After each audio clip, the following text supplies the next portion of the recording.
Tyrion Lannister found the wind that whipped at his cloak to be colder than any he had ever felt.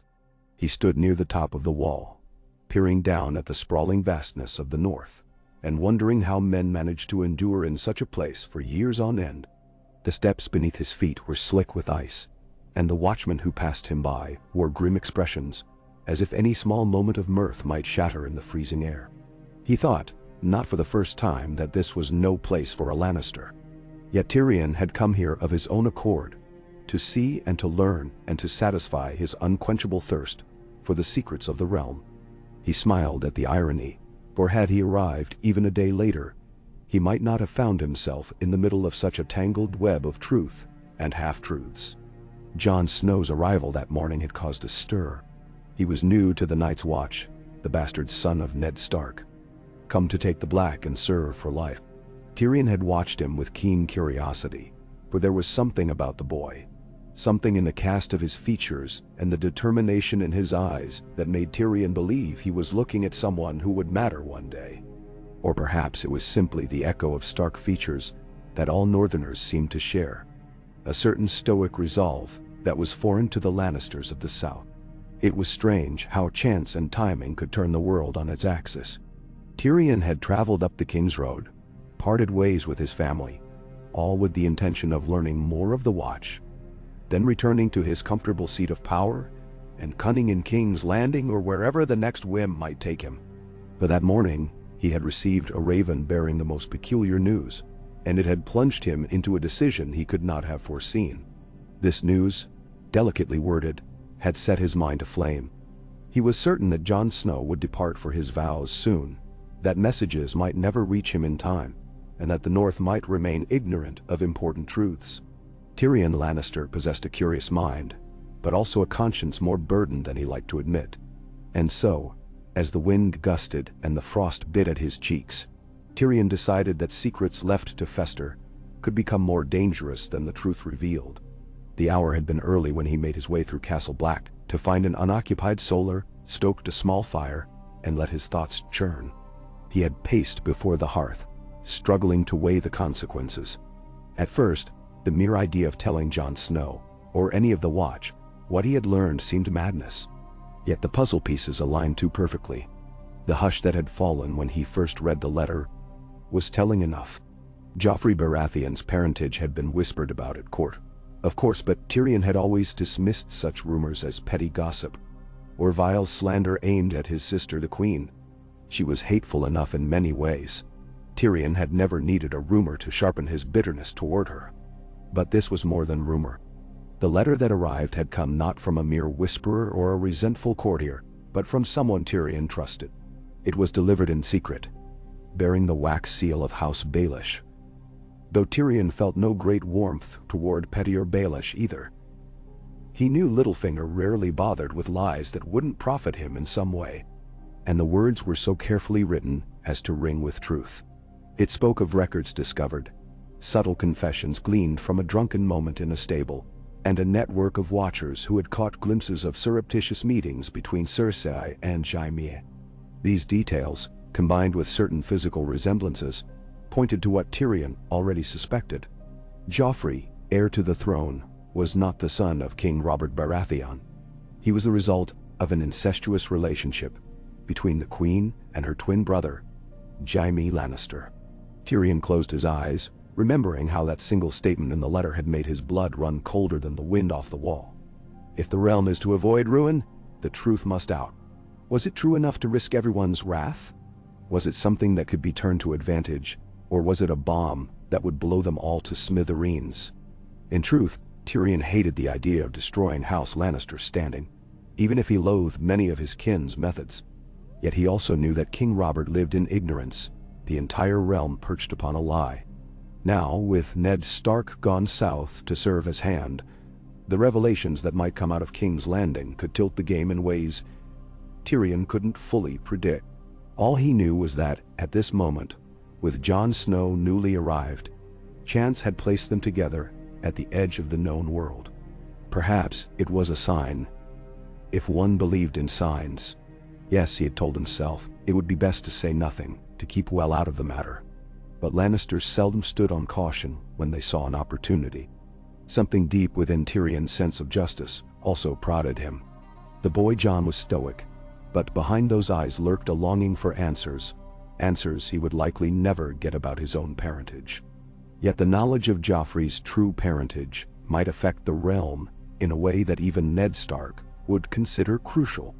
Tyrion had grown somewhat fond of the bastard boy, in his own cautious manner.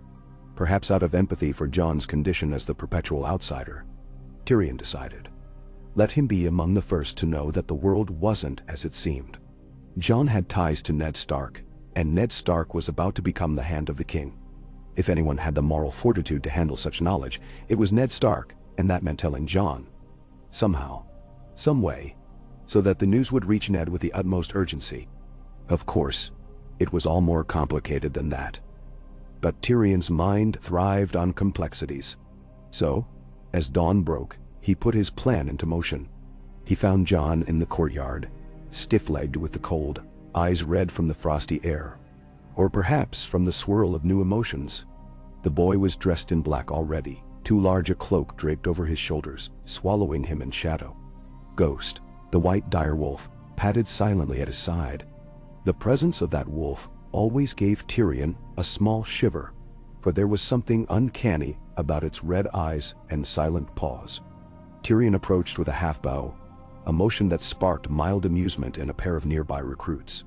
He had learned to dismiss the jests of the men at Castle Black. A dwarf was always a source of laughs, and Tyrion had long ago grown used to it. "You look well this morning," Tyrion said to Jon, voice carrying over the sounds of men practicing at arms nearby. "Ready to commit yourself to the wall?" Jon hesitated. A faint line appeared between his brows. "I am, my lord." "Lord," Tyrion repeated with wry humor. "I must have left my crown in my other cloak. I'm no lord, just a Lannister. Or perhaps it is wise to keep your courtesy, now that you serve." Jon's face flushed slightly. Though whether from the cold or embarrassment, Tyrion couldn't tell. "You're still a Lannister of Casterly Rock. That's higher than a bastard like me." Tyrion waved the notion away. "My dear boy, if rank is measured by height, then I am the least among us. But enough flattery. I wanted a word with you in private, if you can spare the time. I have news that might concern your father." "Damn." That caught Jon's attention. "My father?" Tyrion gave the slightest nod, letting the question hang in the air. He noticed how a few men slowed their steps when they overheard mention of Ned Stark. Tyrion lowered his voice. "Yes. Join me in the solar above the common hall if you would. I promise not to keep you long." Jon glanced around, uncertain. Then, setting his jaw, he nodded. Tyrion offered him a ghost of a smile before turning on his heel, leaving the courtyard to climb the spiral steps to the small room he had commandeered. He felt the watchful presence of Ghost behind him as he walked, the direwolf's keen eyes never leaving his back. Tyrion did not mind. He understood that the boy and the wolf were nearly inseparable. If the conversation grew sensitive, well, the wolf could not speak of it to others. And if any danger should come, Tyrion was oddly comforted by the thought that Ghost might come to Jon's aid. Or, in a pinch, perhaps even Tyrion's. He lingered on the threshold, waiting for Jon to catch up. The boy had not hesitated to leave his half-hearted sword training behind. Whatever Tyrion wished to say about his father must have stirred the embers of his curiosity. Jon followed Tyrion into the solar, and the door swung shut behind them with a dull creak. They were alone, save for the direwolf, who settled near the fire with surprising decorum. Jon stood, shoulders tensed, braced for whatever news Tyrion was about to divulge. He cleared his throat, glancing at the dwarf. "What is it, Mai?" He caught himself. "What is it, Tyrion?" Tyrion studied the young man, measuring him in silence for a moment. He wondered if he had the right to drop such a burden onto these young shoulders. Bastard or no, Jon was still just a boy in many ways. But the North was known to breed hardy stock, and Ned Stark's blood might impart a sense of unwavering duty in the boy's heart. If anyone was to carry a secret of this weight, it might be him. "It concerns the new king," Tyrion said quietly. "King Robert?" Tyrion shook his head. "Not precisely. King Robert has no cause for worry. Well, that remains to be seen. But I speak of the boy who sits as heir to the throne, Prince Joffrey. You've met him, I believe, or at least heard of him." Jon frowned. "He was in Winterfell with the royal retinue. I caught a glimpse or two. He seemed spoiled." Tyrion smirked at that. "Spoiled is one word for it. I have others, but they're unfit for polite company. Now, I must preface this by saying you'll likely doubt me, or you'll think I have reason to lie. I assure you, what I say is no jest and no idle gossip. It is a secret that could change the realm. And if it is ever to reach your father in time for him to use it, well, I must share it with you now." "Menin Moher." Jon's brow furrowed deeper. "I don't understand. You mean to trust me?"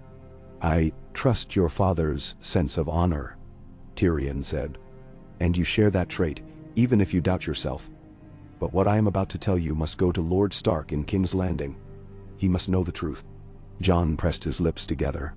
"If this concerns the realm, isn't it best left to be carried by ravens, or—" "Ravens can be intercepted." Tyrion snapped more harshly than he intended. He reined himself back, remembering to keep calm.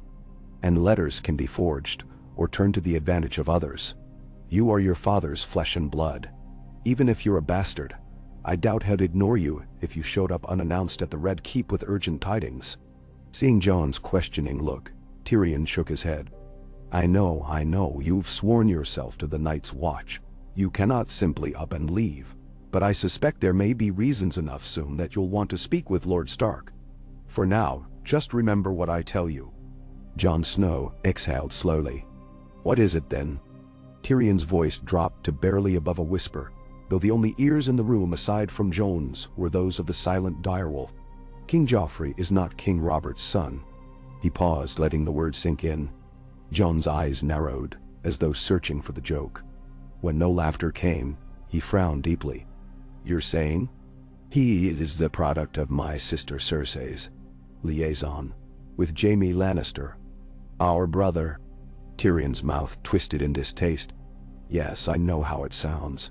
Believe me, I'd rather it be a lie. But I have proof, or rather, enough evidence that I am convinced, and Ned Stark would be likewise. I have it on good authority, from sources I cannot name, that Joffrey's true father is Jaime Lannister." "And—" Jon's face paled. He glanced away, chest rising and falling with the swirl of thoughts. Ghost let out a low, almost inaudible growl. The lad ran a hand through his dark hair. That's treason, if it's spoken aloud." "Indeed," Tyrion said, voice clipped. "Which is precisely why you must keep it secret until you can bring it to Lord Stark, or see it safely delivered. If Robert were to hear it from the wrong lips, or if my sister caught wind of it, well, heads would roll, as they say in your north. Possibly mine. Possibly yours."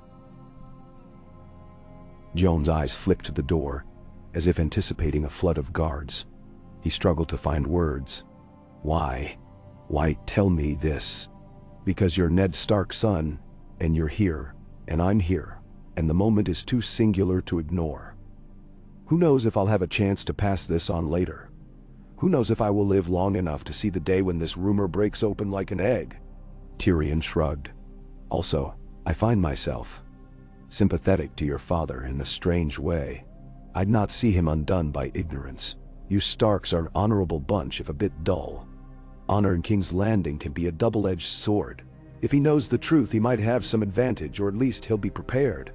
Jon's hand touched the hilt of the practice sword at his hip, as if he needed something physical to ground him in this moment. "What do you expect me to do?" "I'm to take the black. The vows come soon. I can't just slip away on a whim. My place is here now." Tyrion studied him. "Your place might be here, but your father remains in the south, poised to uncover more secrets than he bargained for. If that is not reason enough to do your duty to him, then consider the ramifications for the realm. If Joffrey is a false heir, then everything unravels. King Robert must know, or war might well follow. You understand, yes? If the Lannister name is drawn into question over the succession? If the Jon said nothing for a long while. Tyrion let the silence stretch. Even the wood in the fireplace crackled softly, a faint protest against the hush. At last, Jon swallowed. I have no love for Joffrey. But how can you bear reveal such a thing? He's your nephew, isn't he? Tyrion's laugh was brittle. It seems we share something in common, Snow. He's as much my blood as you are your father's. We both live under shadows, though his is far blacker than mine. And if he is no rightful king, is it truly betrayal for me to speak out? There are lines I'd rather not cross, but I've crossed them now. Make no mistake, if anyone learns I told you this, I may well lose my head. Perhaps I trust in your father's sense of justice to protect me if the truth emerges. Nendri. Jon turned his gaze to Ghost. The wolf's red eyes gazed back, unwavering. Then the boy nodded, as though sealing his own fate. I'll do as you ask, or I'll try. But I can't promise I'll abandon my vows. I'm not asking that, Tyrion said gently. Your vow is your vow. All I ask is that, if the day comes when you learn that this secret could save your father's life, or the realm's, you do not remain silent. That is all. Now, Jon's shoulders slowly eased. He nodded again.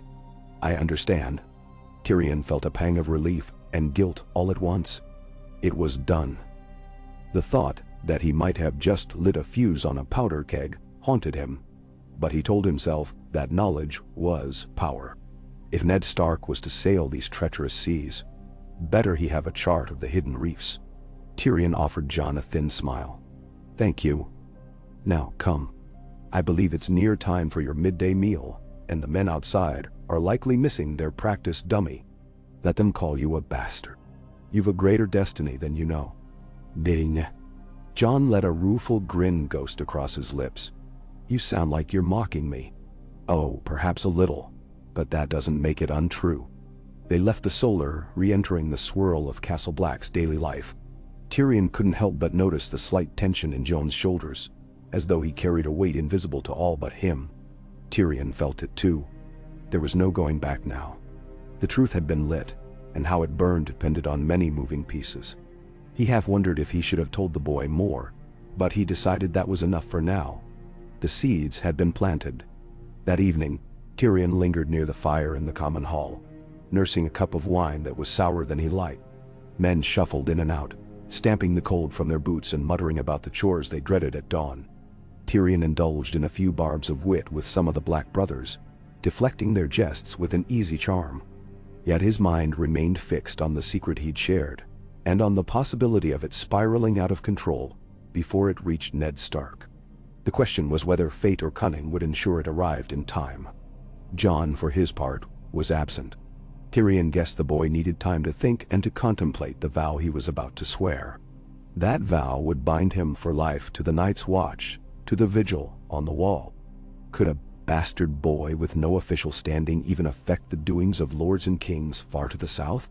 Tyrion suspected yes, in the twisted tapestry of the realm. Even the smallest threads could alter the pattern. The next morning, the wind howled again, as the watchmen changed shifts. Tyrion found himself in the library, such as it was, a cramped room of old tomes and records, some half-molded from damp, others in languages few men here could read. He had come searching for maps of the lands beyond the wall, curious about the mysteries the rangers whispered of. But the library's gloom only brought him back to thoughts of Joffrey in the capital. He traced the margin notes in an ancient book, recalling words Varys once said to him. Knowledge is a weapon, Tyrion. Arm yourself well. Indeed, he had done so, and the weight of that knowledge pressed upon him. He remembered a time, years ago, when Jaime had ruffled his hair, when Tyrion was still just a boy. Back then, Jaime was his hero, fearless and gilded, the one Lannister who never looked at Tyrion with scorn for his misshapen stature. Jaime, who had once been the bright star of the family, now found entangled in an unspeakable scandal with their sister. Perhaps they had done it for love, or lust, or for some twisted notion of keeping the bloodlines pure. Tyrion felt shame and fury rise in him, remembering how that same affection Jaime once showed him had turned to guarded distance as they grew older. Had Jaime also grown distant because of the secrets he carried, Or was it because Tyrion refused to be blind to what he suspected? Regardless, Tyrion was now placed in the role of betrayer, at least from Jaime and Cersei's viewpoint. But was it betrayal when you refused to hide a monstrous lie that could devastate the kingdom? He slammed the tome shut, unsettled by his own reflections, and left the library to seek fresh air. The day was bright, though the sun's warmth was minimal at best. A hush of snowfall blanketed the courtyard. He spotted Jon on the far side, carrying a wooden pail, presumably tasked with some menial chore as part of his training. The boy moved with a purposeful stride, though Tyrion noticed he seemed more pensive than before. As they crossed paths, Jon gave him a curt nod, the shadow in his eyes betraying the turmoil beneath. Tyrion nodded back, saying nothing, for the presence of other brothers was thick around them. The conversation they needed to have could wait. By midday, an old black brother named Bowen, wrinkled as dried leather, approached Tyrion as he strolled by the armory. "Lord Lannister," Bowen croaked. "Maester Aemon wishes to speak with you. He's in his tower." Tyrion's brow lifted. "The Maester? What business could that old blind man have with me?" Bowen shrugged. "Couldn't say. He asked me to find you, so here I am." Tyrion frowned inwardly, though he kept his tone polite. "Of course. Lead on." Now, Maester Aemon's chamber was near the top of an old tower, accessible by narrow steps that set Tyrion's thighs aching by the time he arrived. Inside, the air was warm from a brazier that glowed in the corner, and the shelves were lined with scrolls and potions. Aemon sat at a small table, his unseeing eyes turned toward the sound of Tyrion's approach. A younger brother named Clydas hovered near, helping the aged maester as needed. "Tyrion Lannister," Maester Aemon said in a voice that still carried quiet strength despite his years. "Thank you for coming." Tyrion inclined his head out of respect. He had heard tales of Aemon Targaryen, a man whose lineage alone was a relic of the past. He was said to be wise beyond measure, though his eyesight was long gone. "My pleasure, Maester. To what do I owe the summons?" Aemon's clouded eyes shifted as if trying to focus on Tyrion's direction. "A raven arrived this morning. It bore a message meant for the Watch, of course, but it spoke of events in King's Landing. I wonder if you might provide some context." Tyrion's heart gave a small, anxious skip. Did the letter mention the rumors about Joffrey, or something else entirely? With studied casualness, he said, "I have some knowledge of the goings-on there, though I've been absent a while." "What does the message say?" Clydas, a thin man with a nervous manner, handed Tyrion the parchment.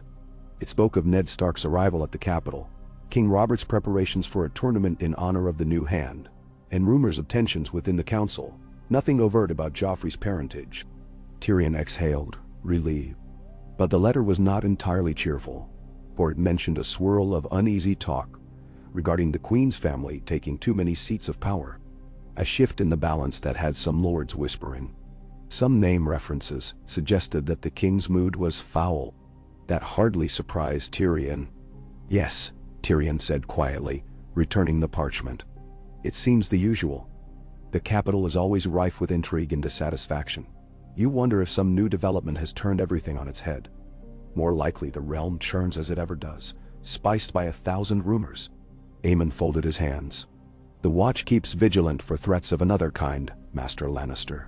Yet we cannot be blind to threats from within the realm. Our safety depends on the stability of the South. If the king's governance falters, the Watch could be neglected. Already our numbers dwindle." Tyrion nodded thoughtfully. "True enough. I suspect the king's administration will remain stable. Lord Stark is a man of principle." He chose his words carefully. "Still, one never knows what new secrets might be uncovered in the South." Aemon cocked his head. "Secrets can be more perilous than an unguarded pass through the wall." Tyrion paused, meeting the old man's milky stare. There was an uncanny sense that Aemon knew far more than he was saying. Perhaps the Targaryen had gleaned Tyrion's own knowledge by some intangible means. Or maybe it was simply the wisdom that came with age.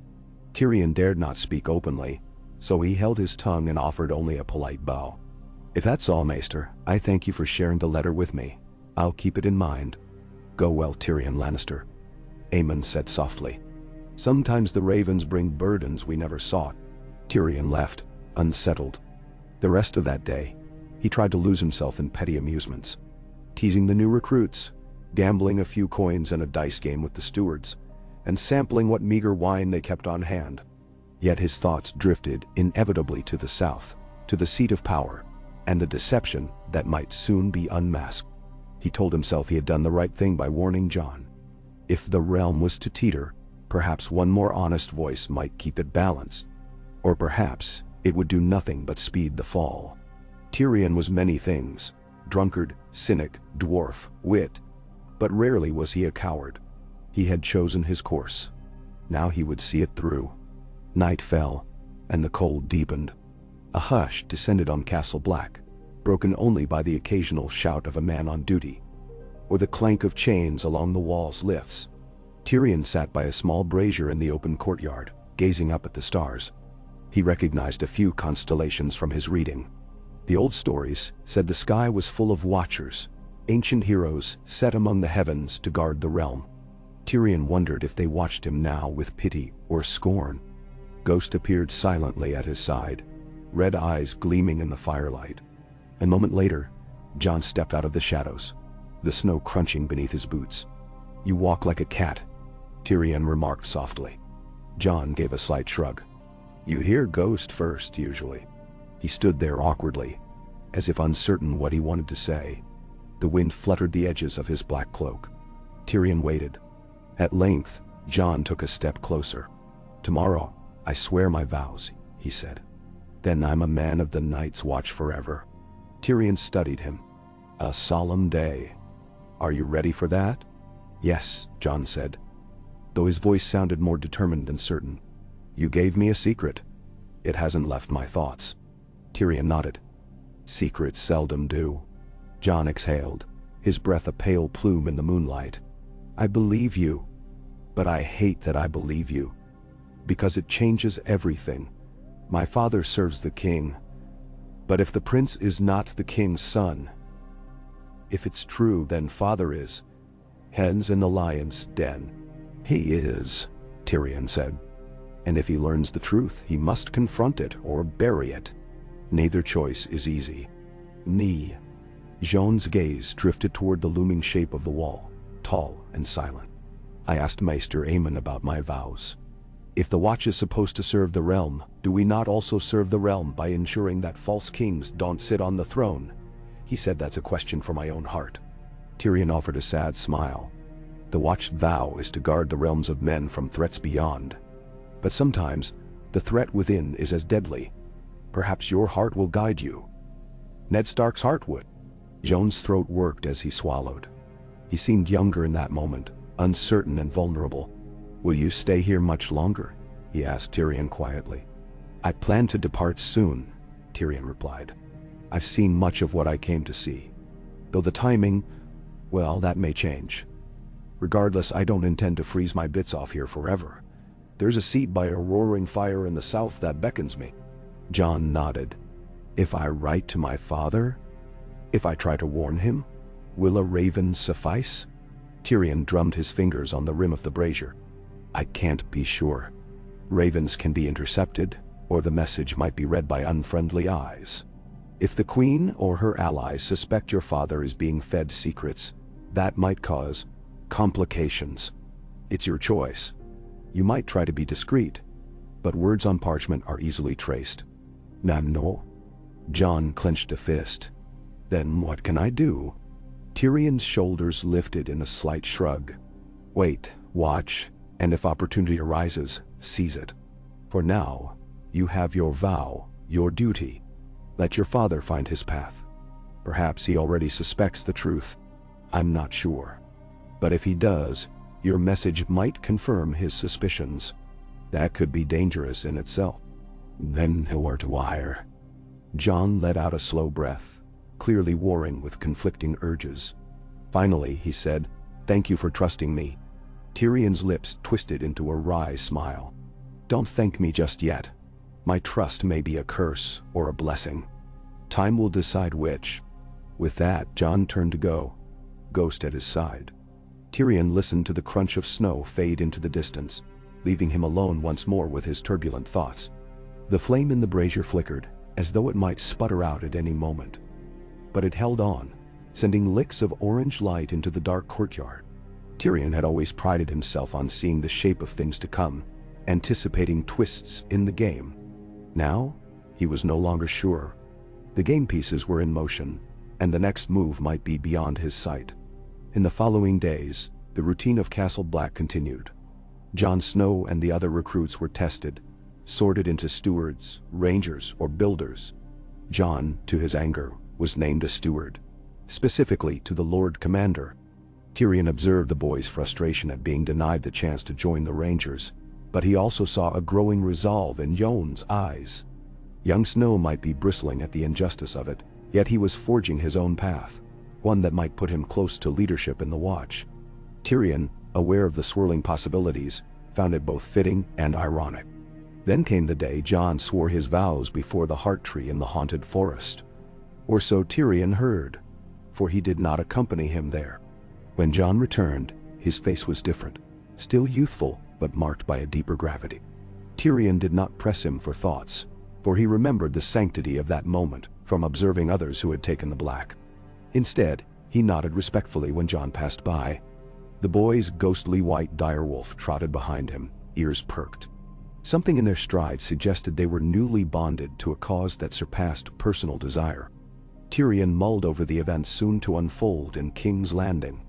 He envisioned Ned Stark, a solitary figure of honor walking among pit vipers at court, Cersei and Jaime weaving their webs, and Joffrey strutting in the shadow of a great lie. If Ned discovered that truth on his own, as Tyrion suspected he might, war could follow if the king died or refused to accept it. Perhaps King Robert would kill Jaime in a rage, or bring Cersei to trial. Perhaps the entire realm would fracture under the weight of royal bloodlines undone. Tyrion did not relish any of these outcomes. A stable realm was better for the Lannisters, though Cersei's ruthless ambition might see it otherwise. Tyrion sighed. No doubt she would sense a threat soon enough. One evening, as Tyrion prepared for bed in his cramped quarters, a small chamber with a rickety table and a bed of straw, he heard a faint knock at the door. He was surprised to see Jon slip inside, glancing over his shoulder to ensure no one was watching. Ghost waited outside, silent as a sentinel. Tyrion arched a brow. "You come late, Snow. Has the wall come alive with trouble?" Jon shook his head. "No. I just needed to talk. Privately." Tyrion gestured for him to shut the door. He lit a small lantern on the table, watching the shadows dance across the rough stone walls. "This seems urgent." Jon's eyes flicked to the single narrow window. He lowered his voice. "Maester Aemon told me something. I wasn't sure if I should share it with you, but you told me a secret, so I feel you should know." Tyrion leaned forward, intrigued. "What did the venerable Maester say?" Jon hesitated, as if the weight of Aemon's confidence pressed on him. "He's worried about news from the south. He said he hears whispers even here, carried by ravens from lords who scent something amiss. He told me that my father's position as Hand might be precarious." Tyrion nodded slowly. "Yes, that's hardly a surprise. Ned Stark's presence in King's Landing is precarious by definition." Jon took a breath. He also said that if ever the realm needed the truth, it might be now. I think he knows, or suspects, what you told me." Tyrion tapped the table with a forefinger, thoughtful. "Maester Aemon has lived through a great many secrets. His old eyes may not see, but that mind is sharp. If he's telling you this, perhaps he's nudging you to act, or to be ready to act." Jon nodded grimly. "I told him there was nothing I could do. I've sworn my vows. But he said I must not forget that the oath was to protect the realm.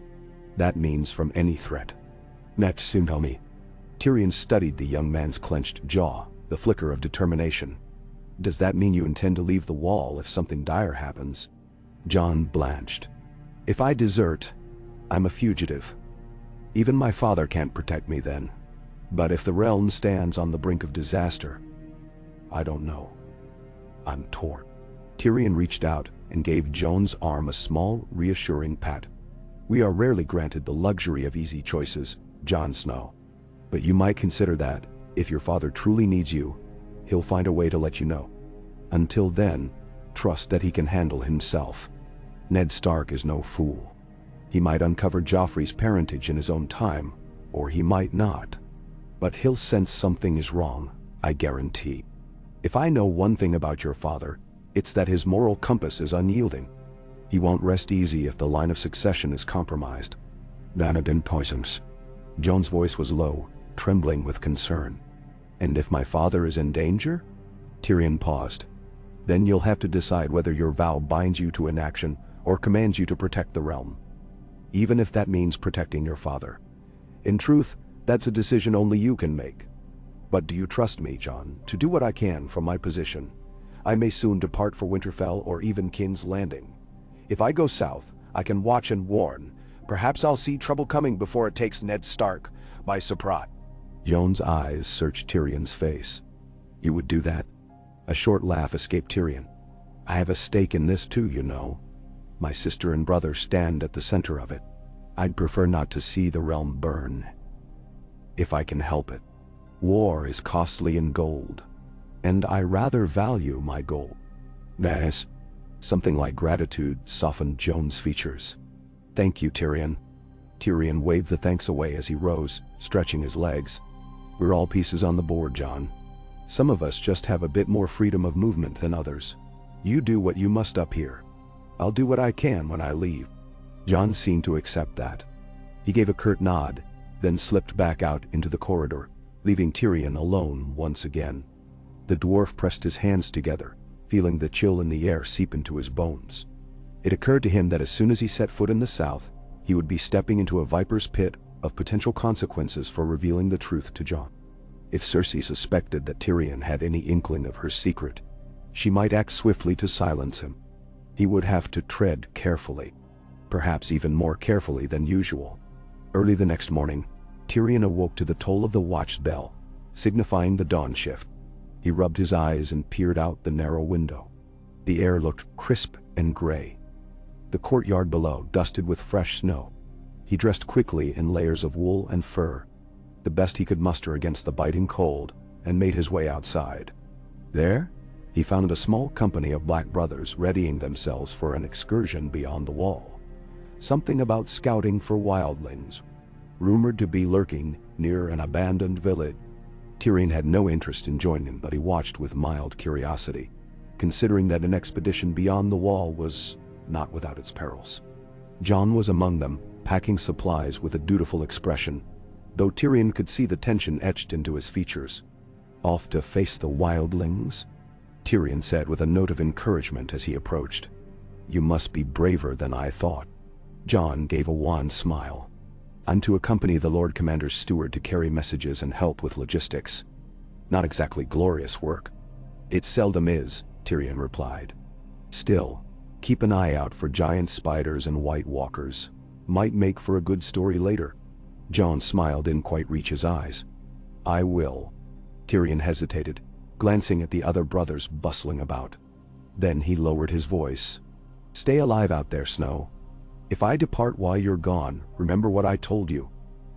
And if you find yourself writing a letter to your father, be careful with your words. Jon nodded, the dark curls of his hair stirring in the wind. Same for you if you go south. Keep your head on your shoulders. Tyrion patted Jon on the arm, then stepped aside to let the men pass. As he watched them file out, Ghost beside Jon with quiet poise, Tyrion felt a renewed sense of uncertainty. Perhaps they would be gone for a few days, or longer, and who knew what might unfold in that time. He found a measure of distraction in conversation with Sir Elessor Thorne, though that man's company was hardly pleasant. Thorne sneered at Tyrion's short stature and took every opportunity to insult him with barbed words. Tyrion, in turn, feigned amusement and responded with cunning jests. The interplay grew tiresome quickly, so Tyrion excused himself and retreated to the warmth of the common hall. As days wore on, snow fell more heavily, swirling about the ramparts. Tyrion could sense the heavy gloom that settled on Castle Black whenever the temperature dropped sharply. Men huddled close to fires, going about their duties with resigned grimness. He busied himself with idle tasks, his mind half in the corridors of the Red Keep. picturing how events might be unfolding for Ned Stark. One afternoon, as Tyrion strolled along the wall's top, gazing out at the endless white, he recalled the last words had exchanged with Cersei at Winterfell. She had been her usual chilly self, though she'd worn a mask of polite courtesy before the Starks. Tyrion had noticed how her gaze lingered on Jaime a moment too long when they parted ways. Even then he'd felt a prickle of suspicion, but he'd dismissed it as family tension. Now he knew it was something darker. The memory made him shiver, and not from the cold. He wondered if he should remain at the wall until he received more news. Yet time was slipping away, and the pull of the South grew stronger by the day. If Ned Stark truly needed help, perhaps Tyrion could find some subtle way to assist him. If only to stave off a realm-wide conflagration that would serve no one, least of all the Lannisters. War was expensive, and while Tywin Lannister might revel in martial power, Tyrion knew that chaos seldom favored the dwarf. He preferred to keep his head firmly attached to his shoulders. Eventually, Tyrion decided he would depart at the next opportunity, after ensuring that Jon's expedition had returned safely. On a crisp morning, he learned that the men had come back in the night, all accounted for, though one ranger was wounded by a wildling arrow. Tyrion hurried to find Jon, and he encountered him in the mess hall, gulping down a bowl of hot stew with a ravenous appetite. "How was your adventure?" Tyrion teased, taking a seat across from him. Jon glanced up, still swallowing. "Short, cold, and not very pleasant. But we found a wildling camp, empty, save for one old woman nearly frozen. She told us something about the free folk stirring, but she wasn't coherent. Some of the brothers think trouble's brewing beyond the wall." "Ma ball." Tyrion stirred the meager porridge that had been set before him. "They always think that. Usually they're right in some measure." Jon nodded glumly, continuing to eat. Tyrion waited until the boy had nearly finished before speaking again. "I'm leaving soon, likely tomorrow if the weather holds." Jon slowed his chewing. He lowered his spoon. "So soon?" Tyrion shrugged. "I've lingered longer than intended. The capital may be in disarray, and I'd rather be on the move before the roads become impassable with snow." He studied Jon carefully. "Is there anything you'd have me do or say if I happen to find myself near your father's ear?" Jon's dark eyes flickered with raw emotion. Tell him that I serve with honor, that I'm proud of him, and I trust he'll do what's right." Tyrion inclined his head. "I'll pass it along if the chance arises, but I wouldn't want to draw suspicion by delivering messages only a son might give." Jon seemed to understand. "Then just tell him I asked if he needed anything. That's all." Tyrion nodded. "I shall do that." If the opportunity presents itself. They exchanged a brief silence, weighed down by the knowledge of what truly passed between them. Tyrion caught the hint of sadness in Jon's eyes, the heartbreak of a boy who would likely never again stand by his father's side in any normal sense. The Night's Watch was his new family now, but part of him still yearned for that paternal bond. Tyrion felt a pang of empathy. The father figure in his own life, Lord Tywin, had never been a source of warmth or affection, so Tyrion understood the longing that overshadowed Jon's choice to join the Watch. That night, Tyrion packed his belongings meticulously, ensuring every scrap of parchment and every personal note was safely tucked away. He had gleaned what knowledge he could of the Watch. His curiosity was sated, for now. The morning dawned clear, with pale sunlight shimmering off the fresh fallen snow. He dressed in thick furs, strapped on a short sword, though he was hardly a great warrior, and made his way to the courtyard, where a horse was readied for him. There, Jon and a handful of black brothers stood in farewell. "As much as I've enjoyed your gruff hospitality," Tyrion said with playful sarcasm, "I must bid you all adieu." Sir Alistair Thorne snorted. "Good riddance, dwarf." Tyrion offered the man a mocking bow. "Your kindness warms my heart, Sir Alistair." Turning to Jon, Tyrion extended a hand. Jon gripped it firmly. "Thank you," Jon said softly. "For everything." Tyrion gave a nod. "Just remember your vow, and the secret." He lowered his voice. "If the realm is imperiled, do what is right. Your father would expect no less." Jon swallowed. "I will." With that, Tyrion swung himself onto the horse, with as much dignity as his stature allowed, ignoring the mild smirks from a few of the men. He gave the reins a light tug and set off through the gate, accompanied by a small escort that would guide him as far as the King's Road. As he rode away, Tyrion glanced back at the vast wall, looming like an immense guardian of stone and ice. Perhaps it was a metaphor for the truths that men tried to keep hidden. Sooner or later, ice cracks, and what lies beyond spills forth. Once he was well along the road, out of sight of Castle Black, Tyrion found his thoughts once more drifting to the matter of Joffrey. The knowledge weighed on him like a heavy cloak. He wondered if, in King's Landing, Ned Stark might already be unearthing the puzzle, or if the Queen had succeeded in throwing him off the scent. He also feared for his own safety. If his sister discovered he knew, she might not hesitate to arrange an accident for him. Still, Tyrion's mind buzzed with strategies, ways to protect himself and, possibly, to aid Ned Stark if the man proved wise enough to see the advantage. He might have to play both sides or none at all to remain alive. The realm was a precarious chessboard indeed. As day turned to dusk, Tyrion's escort broke off to head back north, leaving him with a single sellsword he had hired in Winterfell, a man named Draven. They made camp under a thick stand of pines, the ground carpeted with old needles that crunched underfoot. Tyrion settled himself by the crackling fire, rubbing his cold hands together. Draven busied himself with a water skin and rations. The night was still, save for the distant hoot of an owl. Staring into the flames, Tyrion let his mind wander to the story that might unfold if Joffrey's bastardy was exposed. Robert Baratheon's wrath would be legendary. The Starks might find themselves at war with House Lannister, if blame fell on them for revealing the secret. Or worse, if Ned Stark was too honorable to keep quiet, he might find himself declared a traitor by a royally outraged king, or by the Queen, if she moved first. Tyrion could almost see the realm fracturing, alliances shifting, the old ties of fealty tested. Meanwhile, the Watchers on the Wall might face a dire threat from the far north, if the stories of White Walkers held any truth. Chaos on all fronts. Tyrion shivered, feeling the chill in his bones. He pulled his cloak tighter, determined to keep his sense of humor alive. After all, if one could not laugh at the world's absurdity, what was left? He gazed up through the pine branches at the pinpricks of stars. The gods, old or new, offered no assurances. Perhaps tomorrow he would make better time. Perhaps not. Each step carried him closer to the seat of power, where the shadows were darkest. Tyrion allowed himself a final thought of Jon Snow up there on the wall, holding a secret that might tear the kingdom asunder. The boy had not asked for this burden, yet it was his now. Tyrion found he could not fully quell a small hope that, somehow, it would all turn out for the best. Even a cynic could dream. He closed his eyes to sleep, dreams already stirring in the back of his mind.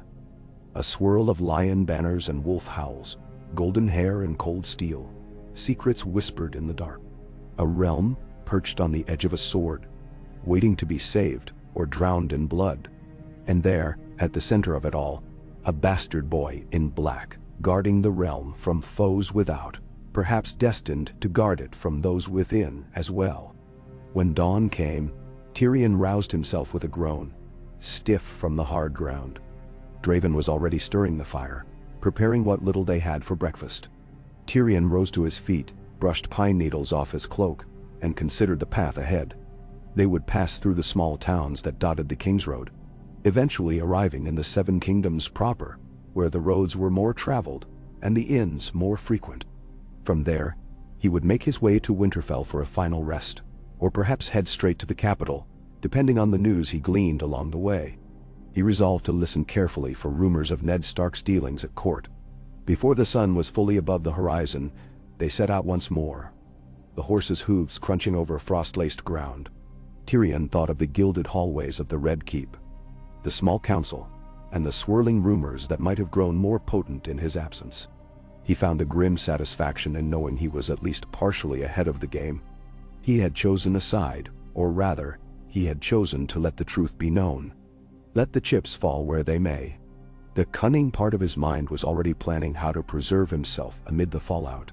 The journey stretched on, day by day, the air gradually losing some of its northern bite as they moved south. Tyrion saw the snow thin out, replaced by patches of muddy grass. He encountered travelers heading north, one of whom mentioned that the king had returned to the capital after a royal progress, tidings that Tyrion stored away. If Robert was in the Red Keep, then Ned Stark would be immersed in the workings of the court, most likely grappling with matters of coin, justice, and that monstrous secret about the heir. Each night, Tyrion played out scenarios in his mind. Perhaps Ned Stark would confide in Robert, only to have the king dismiss it in a drunken rage. Perhaps Cersei would discover Ned's knowledge and strike first, accusing him of treason. Or perhaps some stroke of luck would see the truth calmly accepted. Though Tyrion doubted calm acceptance was in King Robert's repertoire, an uneasy sense of dread settled in him the closer he got to the heart of power. At a roadside inn just north of the Trident, Tyrion paused for a night's rest. The common room was crowded with merchants, travelers, and a handful of sellswords. Tyrion secured a corner table, ordering a warm meal and a flagon of ale. Draven, stoic as ever, stood by with watchful eyes. Tyrion caught snippets of conversation from nearby tables, much of it idle talk about the king's love of feasting and the queen's beauty. But beneath that, there were seeds of discontent. A merchant muttered about the realm's heavy taxes, cursing the Lannisters under his breath. A sellsword bragged about how he might find employment soon if certain lords began feuding. Tyrion listened, sifting through the noise for anything of substance. He heard one man mention the Hand, Ned Stark, and how the Hand was investigating the death of Jon Arryn, the previous Hand. That piqued Tyrion's interest. If Ned was digging into Arryn's death, perhaps he would uncover the reason the old Hand died. Namely, that he'd discovered the truth about Joffrey. Tyrion's pulse quickened. He had suspected for some time that Arryn's sudden demise was no coincidence. Finishing his meal, Tyrion retired early to a cramped chamber, wedge-shaped with a single tiny window. He lay in the dark, listening to the muffled clamor of the inn below, and wondered if he would be in time to do anything. If Ned Stark had already confronted Cersei, if Robert was in the midst of a meltdown, or if war had already broken out, Tyrion might be riding straight into chaos. Yet he had no choice now. Having set these events in motion, albeit from afar, he felt an odd responsibility, mingled with the usual Lannister instinct for self-preservation. He would see what the fates had in store, and if need be, he would adapt. The next day's ride was uneventful, passing through small hamlets and farmland. People paid Tyrion little heed, some of them seeming not to notice the dwarf at all. Others shot curious glances, but few spoke. At midday, they paused by a shallow stream to let the horses drink and eat a bit of hard bread. The day had grown warmer. Tyrion found himself perspiring under his layers of fur. He removed one layer, soaking in the surprising mildness of the southern weather compared to the frozen north he had left behind. His thoughts lingered on Jon Snow, imagining the boy patrolling the wall or drilling in the yard. He hoped the lad was safe, and that the vow he had made brought him some measure of pride. By late afternoon, they reached a fork in the road. One path led west toward Riverrun, while the other continued south, heading for the Neck, and eventually the heart of the realm. Tyrion considered a brief detour to visit Riverrun, but decided against it. The Tullys were allied to the Starks by marriage, and he suspected that path might complicate matters. He opted to press on south, feeling a strange thrill with every mile that brought him closer to the seat of power.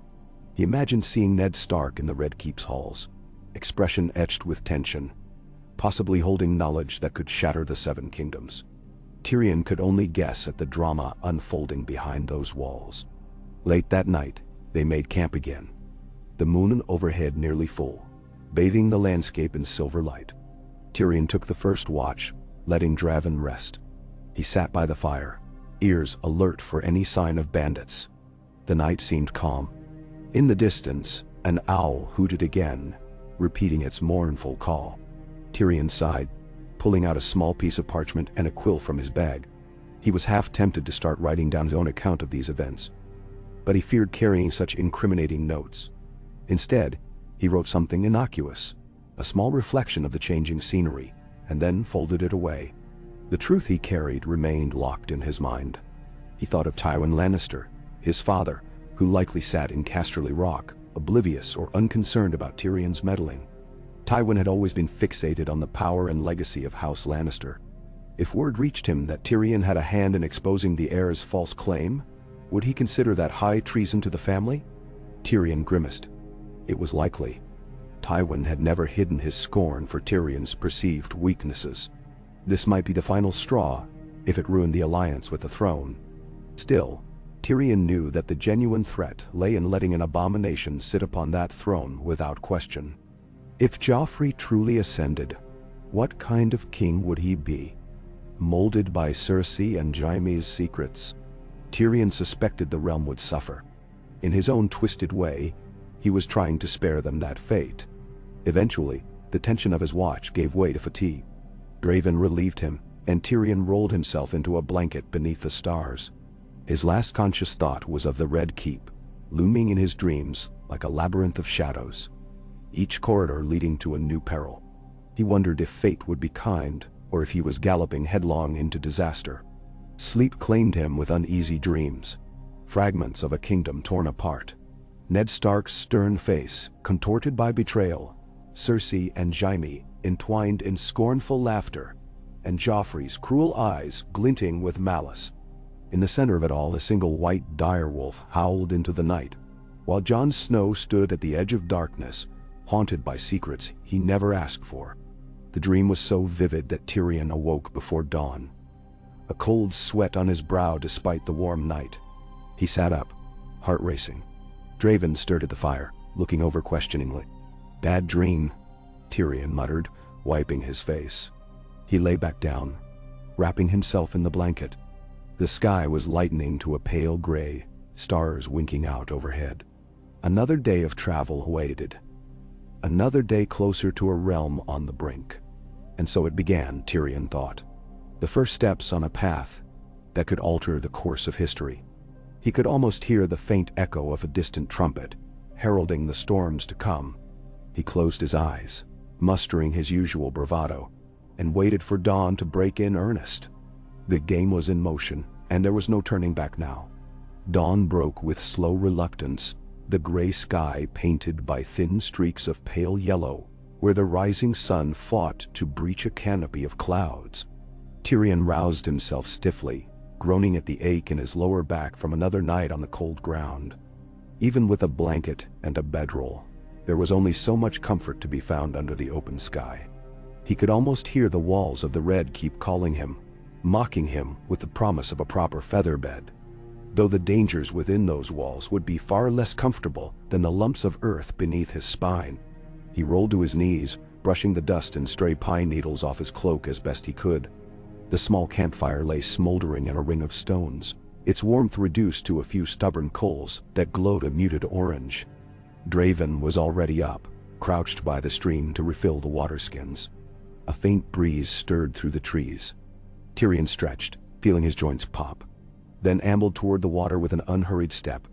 His breath plumed in the early chill as he knelt beside Draven. The sellsword offered a curt nod, then passed him a filled skin. Tyrion inspected it, took a small sip, and grimaced at the mineral tang. At least it was clean. He wiped his mouth with the back of his glove. "Another day on the road," he muttered. "We should make better progress now that the weather's gentler. With luck, we'll find a decent inn by nightfall." Draven's only reply was a wordless grunt. He was a man of few words, which Tyrion did not entirely mind. It was better than traveling with a chatterbox. Still, the silence of the road wore on Tyrion's nerves. He was used to clever banter, to the bustle of a court, or even the cynicism of Lannister halls. Here the hush pressed in around him like a closed door. At least in that silence, his mind could churn on the questions that never ceased to plague him. Tyrion rose, slinging the waterskin over his shoulder, and walked back to the camp. As he stirred through the supplies, he found a small wedge of cheese wrapped in cloth and a hard heel of bread that was going stale. He took careful bites, letting his teeth break through the tough crust. Chewing gave him time to think. He recalled the final glimpse of Jon Snow at Castle Black, the boy's solemn eyes beneath the heavy fur hood, the unspoken urgency in his words. Tyrion doubted the lad would rest easy, not with that knowledge burning a hole in his conscience. Then again, perhaps duty would numb him to it. at least for a time. The vows of the Night's Watch were absolute. A memory flashed. Tywin Lannister standing tall in the great hall of Casterly Rock, his expression carved from stone as he surveyed Tyrion with a kind of cold contempt. Tyrion could hear his father's voice echo in his mind, cautioning him against meddling in the affairs of the throne without the family's blessing. Tywin believed in forging alliances, not fracturing them. And here was Tyrion, carrying a secret that could unravel everything. He could almost laugh at the hypocrisy, except there was little humor to be found in the looming possibility of war. By the time Draven returned to the camp, Tyrion had repacked their gear, such as it was. A small canvas for emergencies, the remains of their provisions, and the few personal items Tyrion treasured, his books mostly, and a battered quill kit. Draven retrieved the horses, which had been tethered loosely in a nearby clearing to graze on wild grasses. Tyrion set about saddling his mount with more competence than flair. He was no shining knight, but he had learned enough to manage. Soon they were off, the horses stepping carefully across uneven ground until they reached the main road. Tyrion turned his head for a last glance at the makeshift campsite, but the pines veiled most of it. The road stretched ahead in a winding track that cut through rolling hills. The land here, just south of the neck, was littered with low thickets of shrubs and a scattering of gnarled trees. The air had lost the sharp bite of the far north, though a certain coolness lingered, promising that winter was never truly distant. They rode for hours in companionable silence, interrupted only by the soft clop of hooves and the distant calls of birds. Tyrion's thoughts spun around the same orbit, drawn to King's Landing with the inescapable pull of gravity. He tried to recall each moment he'd spent in the capital before leaving for the north. He pictured the glint of sun on the Blackwater Bay, the sprawl of the city's crooked streets, the Red Keep perched above it all like a hawk eyeing prey. In his memory, the throne room was dimly lit, tall pillars stretching up like bone-white trees. He saw Cersei on the dais, her golden hair coiled elegantly, a faint smile never touching her eyes. Beside her, Joffrey, all smirks and sneers, wearing his expensive silks, and that self-satisfied expression Tyrion had grown to loathe. Now, more than ever, Tyrion wondered how many hints had willfully ignored over the years. Small gestures, the resemblance to Jaime, the hush that fell whenever Robert was near. It seemed so glaring in retrospect. A storm of possibilities buffeted his mind. Would Ned Stark survive the truth, or would it claim him, as it claimed Jon Arryn? Tyrion had been told that Jon Arryn died of a sudden illness, but he suspected otherwise. Men like Arryn did not simply crumble without reason. Was it Cersei who orchestrated his demise, or Jaime, or both? Or perhaps there was a deeper plot at play. Tyrion cursed silently. He had never been one to shy from the complexities of intrigue. But this was a viper's nest of the highest order. Sometime near midday, they paused by a broad stream to rest the horses and take a meal. Tyrion dismounted with care, wincing at the stiffness in his legs. He coaxed the horse closer to the water, letting it drink, while Draven opened a pouch and produced strips of salted beef. Tyrion wasn't especially fond of such fare, but it would sustain him until they reached an inn. He tore off a piece with his teeth, chewing thoughtfully. The sun broke through the cloud cover, bathing the landscape in pale light. Tyrion glanced at the reflection of the sky in the rippling water. He recalled the motto of House Stark, "Winter is coming," and felt a chill that had nothing to do with the breeze. If chaos gripped the kingdom, winter would descend on a realm divided and vulnerable. Even from the vantage of purely selfish concern, Tyrion saw that a fractured Seven Kingdoms would bode ill for everyone, especially with the rumored threats beyond the wall. But King's Landing had a way of ignoring distant dangers. Court gossip was so much more appealing than preparing for a war with unseen foes. They mounted up again and continued south. Here and there, they passed small clusters of huts or tiny hamlets. The inhabitants did not pay them much heed, and Draven made sure to keep his sword belt visible, discouraging any stray highwaymen who might lurk. Tyrion found his eyes lingering on the faces of those they passed, as if trying to read whether rumors had spread to these outlying areas. But the expressions he saw were mostly bored or tired, not charged with any sense of impending crisis. The secret of Joffrey's parentage had not spread here, at least not yet. By late afternoon they reached a crossroads marked by a weather-beaten sign pointing east to the Vale, west to River Run, and south toward Harrenhal, and eventually King's Landing. Tyrion squinted at the horizon. The battered silhouette of an ancient tower rose from the plains, likely one of the many watchtowers that had fallen to ruin across the centuries. He decided it might be best to push on a while longer, even if it meant traveling near dusk, in hopes of finding a better campsite or even a proper inn. Draven grunted his agreement. They continued at a steady trot, the sound of hoofbeats, a rhythmic lullaby against Tyrion's swirling concerns. The road descended into a shallow valley, where a large stream twisted like a silver serpent. Faintly, Tyrion heard the distant rush of water. A short time later, they spotted a collection of small wooden buildings nestled at the base of a hill.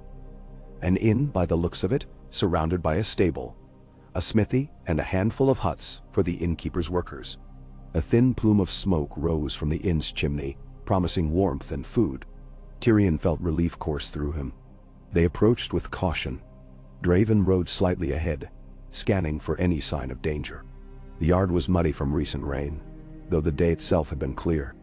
A stable boy, no older than 12, emerged to greet them, wiping his nose on a ragged sleeve. Tyrion slid off his horse and placed a copper coin into the boy's hand. "Look after our mounts," he said. "Feed them well, rub them down. We'll need them fresh in the morning." The boy nodded, eyes widening briefly at the coin, which was more than he likely earned in a fortnight. He murmured a quick thanks, took the reins, and led the horses inside the stable. Tyrion gestured for Draven to follow him to the inn's entrance. A wooden sign overhead bore the faded image of a hawk in flight, though the paint was chipped and peeling. Tyrion pushed open the door. The interior was dim, lit by a few lamps and the flicker of a modest fireplace. The smell of roasted onions and ale drifted through the air, a vast improvement from the stale rations they'd been enduring. A few locals occupied the benches, hunched over tankards. One or two cast appraising looks at Draven's sword, but otherwise they seemed uninterested. A stout woman with graying hair bustled over, presumably the innkeeper's wife. She eyed Tyrion's fine cloak and Draven's grim bearing. "Evening, sirs," she said, though Tyrion was no knight, and Draven certainly wasn't. "Rooms for the night?"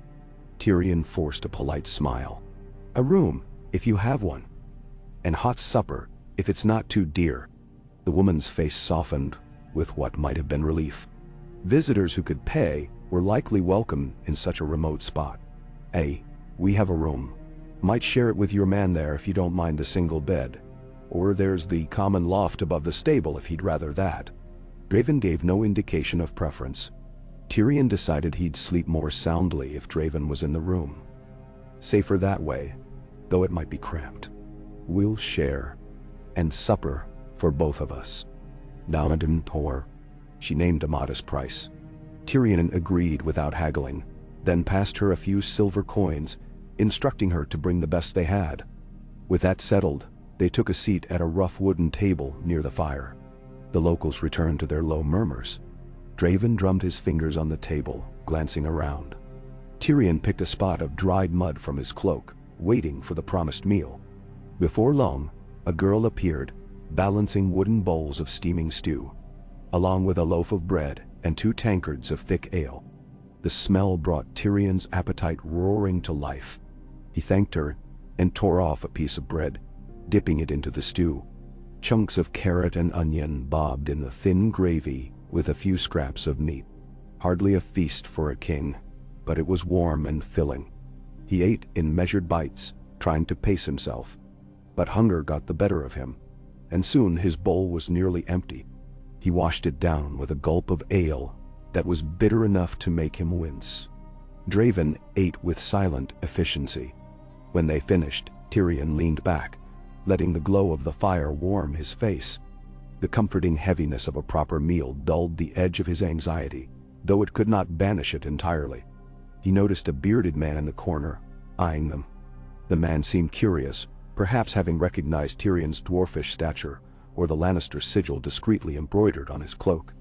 Tyrion offered a nod, hoping the fellow would mind his business. The man looked away, and Tyrion returned his gaze to the dancing flames. After a short while, The innkeeper's wife reappeared to guide them to their room. It lay up a narrow flight of wooden steps at the back of the inn. Small and drafty, but at least somewhat private. A single bed with a straw mattress stood in the corner, along with a stool and a chipped wash basin. Draven set his sword by the bed, then tested the straw with a poke of his hand. Tyrion shrugged. It was better than camping in a ditch. He loosened his cloak, then looked at Draven. "We'll set a watch as usual," Tyrion said. "Though perhaps I'm being paranoid." Draven shook his head. "Caution's wise." Tyrion nodded in agreement. He could almost hear Cersei's sardonic laughter at the idea of her dwarf brother cowering in some roadside inn. But caution had kept him alive so far, and he wouldn't abandon it now. He gestured for Draven to take the first shift. The sellsword gave a curt nod. Tyrion removed his boots, then lay back on the bed, arms folded behind his head. The straw rustled underneath him. He stared at the ceiling's rough wooden beams, letting the sounds of the inn drift into a distant hum. Images of King's Landing returned, unbidden. He pictured the Red Keep's throne room, where the Iron Throne loomed as a jagged monstrosity of melted sword. Robert seldom sat there.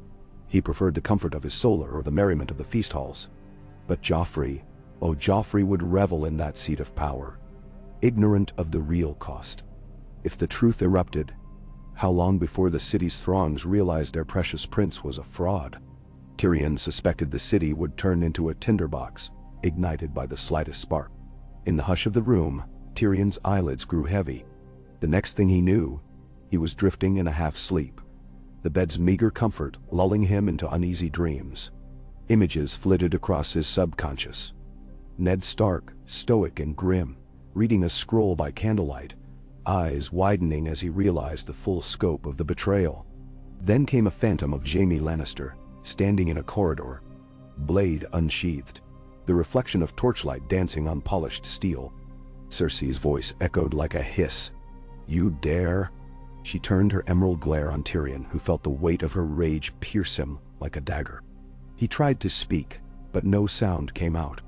Then Joffrey's face appeared, twisting in malicious glee. The boy reached out, and Tyrion felt a chill coil around his heart. He awoke with a jolt, fumbling for the dagger at his belt, before realizing he was in the inn's room. Draven stood by the small window, eyes scanning the darkness beyond. The candle on the stool had burned low, casting flickering shadows on the walls. Tyrion sat up, running a hand over his face. Sweat dampened his brow. Draven glanced at him.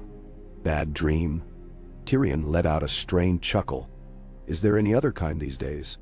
He cleared his throat, blinking to chase away the lingering dread. "Your turn to rest, if you wish." The sellsword nodded, crossing the cramped space. He settled on the floor, leaning against the wall with his sword close at hand. Tyrion stood and walked to the window, gazing out. A slice of moonlight illuminated the yard below. He could see the roof of the stable and the faint glow of the banked hearth in the common room. The night was otherwise still.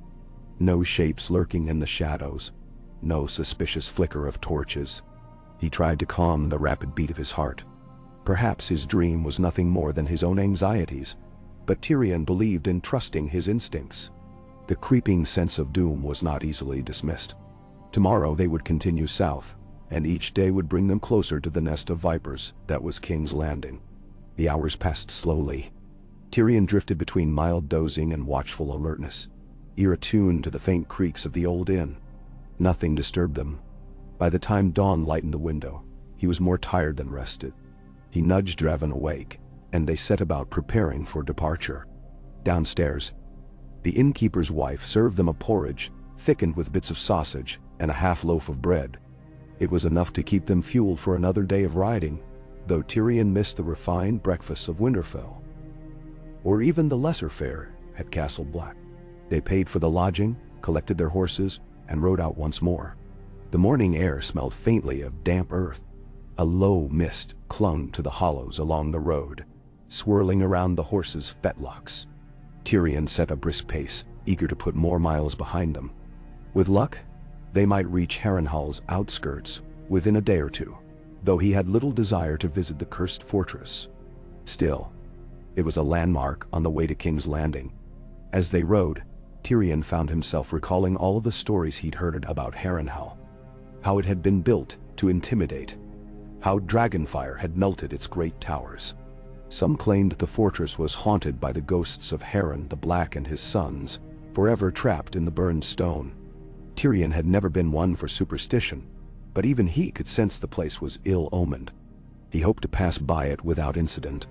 The day wore on under a sky that gradually shed its clouds. By midday, the sun shone brightly. The warmth on Tyrion's back was welcome, but the glare bothered his eyes. He pulled up his hood, trying to shield them. The road here was a mix of rutted dirt and scattered gravel, with occasional puddles where it dipped. They pressed on, stopping only briefly to water the horses and grab a bite of salted beef. In the early afternoon, they topped a gentle rise and beheld a wide river glinting in the distance, flanked by marshy banks.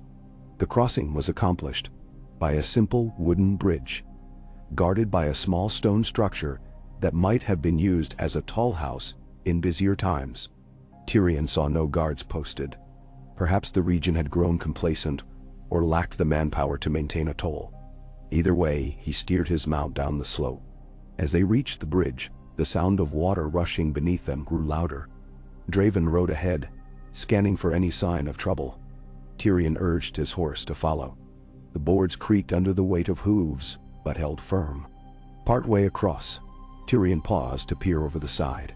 The river was moving swiftly, tumbling around rocks like a mad dance.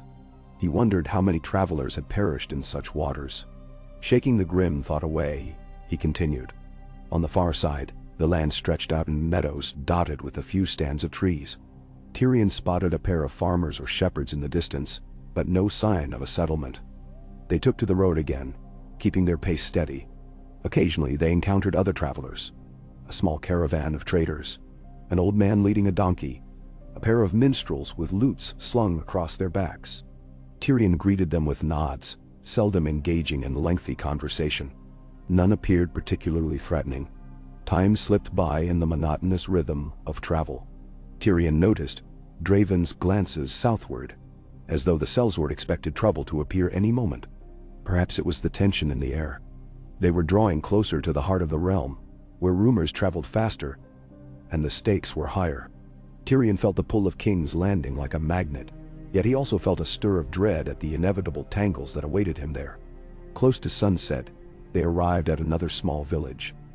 This one larger than the previous hamlet, with a modest market square and a stone well at its center. A small sept rose at one end, its spire catching the last rays of dying sunlight. Tyrion guided them to an inn that overlooked the square, its sign depicting a boar's head. The structure seemed somewhat better maintained than the last one they'd stayed in. Smoke rose from multiple chimneys, and the sounds of conversation drifted through the open windows. Tyrion's stomach growled at the prospect of a warm meal that might surpass stew and bread. They dismounted near the stable, and a gangly youth came forward to tend the horses. Tyrion and Draven entered the inn, stepping into a busy common room filled with travelers and locals alike. The scent of spiced stew and roasted fowl filled the air. Tyrion's mouth watered. He spotted a rotund man behind the bar, wiping tankards with a rag. Likely the innkeep. Tyrion maneuvered through the crowd, ignoring a few curious stares. When the innkeep caught sight of Tyrion, his eyebrows lifted a fraction, but he greeted him politely enough. "Welcome, Master Dwarf," the man said, leaning on the bar. "Looking for a meal and a room, I reckon?" Tyrion gave him a pleasant smile. "Both, if you have them, and stabling for our horses." "Eh, we can manage that. Will you be taking supper?" "We will. Whatever's hot, and a decent wine if you can spare it, if not, ale." The innkeep stroked his chin. "Got some Dornish red, though it might be a bit sharp for your taste. Or a local brew if you prefer." "I'll try the Dornish," Tyrion said. "2 cups. My companion is less picky, but I'll pay for good wine." Draven, standing just behind Tyrion, said nothing. The innkeep beckoned for a serving girl. She hurried over, hair pulled back in a neat braid. He instructed her to show them to a table and bring them supper. She led them to a spot near the corner, where an unoccupied bench waited. Tyrion settled himself, propping his elbows on the table. Draven sat beside him. scanning the room with his usual wariness. Soon, the girl returned with a pitcher of dark red wine and 2 battered cups. She poured for them both, offering a smile that was perhaps a bit forced but courteous enough. Tyrion took a careful sip. The wine was indeed sharp, biting at the tongue, but he tasted a faint hint of sweetness beneath. He could do worse. Draven drank his without comment. Food arrived shortly thereafter. Roasted chicken legs with a glaze of honey and pepper, onions charred at the edges, and a loaf of fresh bread still warm from the oven. Tyrion thanked the girl and dug in with genuine delight. Compared to the roadside inns they'd seen, this was practically a feast. The chatter of the common room provided a pleasant backdrop. Merchants trading tales, a young couple talking in hushed voices, a man strumming a lute near the fireplace. Now and then, Tyrion overheard a scrap of conversation about the king's court, references to Lord Stark, and mention of tournaments. He pricked up his ears, trying to glean fresh rumors. One table over, a heavy-set trader in a stained tunic spoke animatedly to a companion. "I'm telling you, the city's in an uproar. They say the king's spending half the treasury on feasts and hunts, while the hand tries to keep the peace. I heard the queen's none too pleased that her father isn't in charge of the coin." The companion, a wiry man with thinning hair, snorted. "The Lannisters? They're made of gold. Or so they want us to think. But if the hand's in charge, maybe some sense'll come of it." Tyrion paused his chewing, resisting the urge to smirk. So Ned Stark was grappling with financial matters, likely discovering how bankrupt the crown truly was. That might be the least of his worries if he'd uncovered Joffrey's parentage. Tyrion continued to listen discreetly, sipping his wine. A minute later, the heavy-set trader shook his head. "I just hope they don't raise taxes again. Hard enough making a living without having to fork over half my earnings."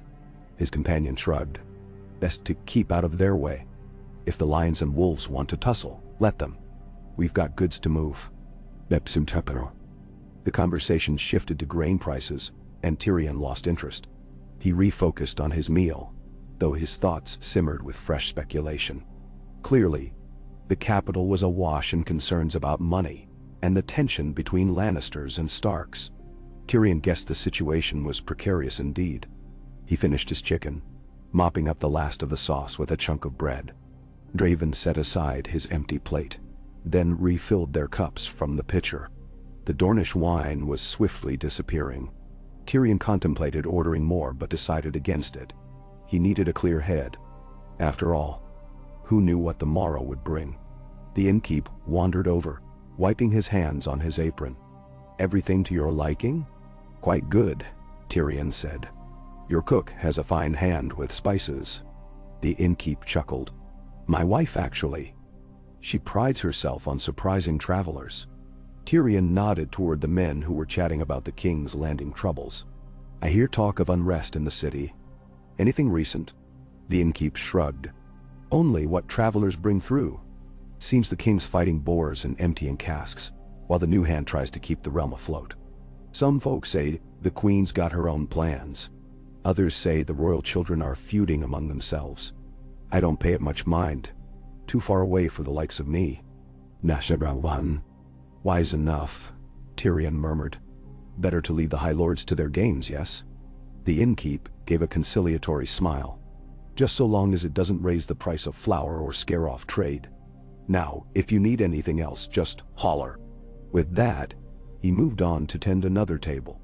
Tyrion turned his gaze back to Draven, who had an unreadable look in his eyes. "Think we'll find the city a hornet's nest by the time we arrive?" Tyrion asked quietly. Draven shrugged. "If even half the rumors are true, yes." Tyrion pursed his lips, drumming his fingers on the table. "All the more reason to keep our wits sharp." They soon retired to a room the innkeep had arranged, slightly larger than the last one, with 2 beds set against opposite walls. The windows overlooked the village square, where the last stragglers were dousing torches and returning home. Tyrion felt the fatigue of the long day settling on him. While Draven double-checked the door's lock, Tyrion stripped off his cloak and boots. He lay down, letting out a sigh. Outside, the night pressed close, broken by the occasional bark of a distant dog or the hush of voices drifting from the common room below. Tyrion closed his eyes. The meal weighed pleasantly in his belly, but his mind refused to still. Was Ned Stark safe? Had he uncovered every clue of Joffrey's parentage, or only part of it? And what of Robert? If the king learned the truth, would he lash out at the Lannisters, or would he be too mired in wine to act decisively? Sleep came eventually, though it was peppered with half-formed dreams and sudden jolts of wakefulness. At one point, he thought he heard footsteps in the corridor, but it was only another guest heading to their room. Draven slept lightly as well, roused by every floorboard creak. By dawn, Tyrion felt only marginally rested, but he forced himself to rise. They gathered their gear, settled the bill with the innkeep, and made their way out to the stable, where their horses waited. The stable boy had brushed them down well, and Tyrion thanked him with a few coppers. The morning air was crisp, a gentle fog curling at ground level. Merchants were already stirring in the market square, setting up barrels and crates for trade. Tyrion glanced around, noting the hum of quiet industry that accompanied a new day in a modest village. He and Draven mounted up and resumed their journey. The road unfurled before them like a ribbon of dusty brown, winding through fields and patches of woodland. Midway through the morning they spotted a small band of knights riding north, their armor gleaming despite a layer of road dust. Tyrion eyed the sigil on their surcoats from a distance, but he couldn't quite make it out. Something with a tower or a spire. They passed by without incident, merely offering a curt nod. Tyrion wondered if they had come from the city, bearing news for some lord in the north. As the sun climbed higher, Tyrion recalled the days he'd spent in Winterfell, the sense of quiet dignity that pervaded the place, despite the tension between houses. He remembered Brandon Stark's fall, and how it had overshadowed the departure of the royal party. Had that ill fate also been tied to the Lannisters? Tyrion doubted it was anything so direct, though it did little to soften the suspicion many in the north would harbor toward his family. Still, that was a separate matter. The secret of Joffrey's parentage dwarfed such concerns. If it was ever proved that Jaime had pushed the boy, or that some other scheme was at play, the suspicion toward House Lannister would become an inferno of hatred. The journey continued, hours blending together in the steady rhythm of travel.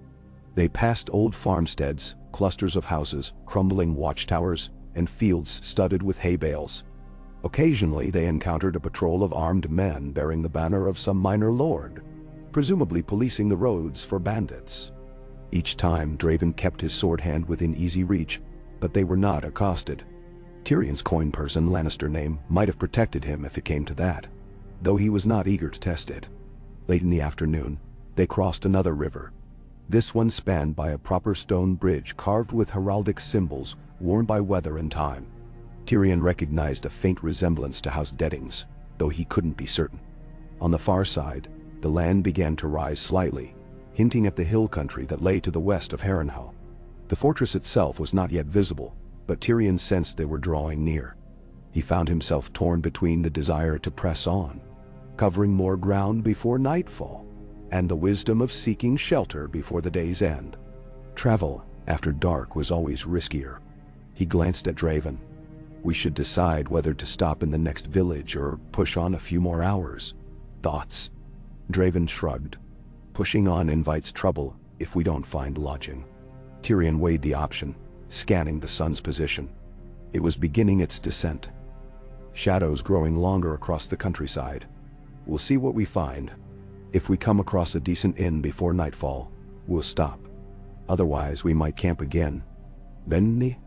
The sellsword nodded, and they rode on. Tyrion's eyes roamed over the fields, searching for any sign of a settlement. The minutes ticked by, and the sun slipped lower. At last, they spotted smoke, drifting from somewhere ahead, a telltale sign of a hamlet, or perhaps a small keep. The road crested a low hill, and beyond it lay a scattering of houses gathered around a central green, with a modest wooden palisade that suggested the village took safety more seriously than most.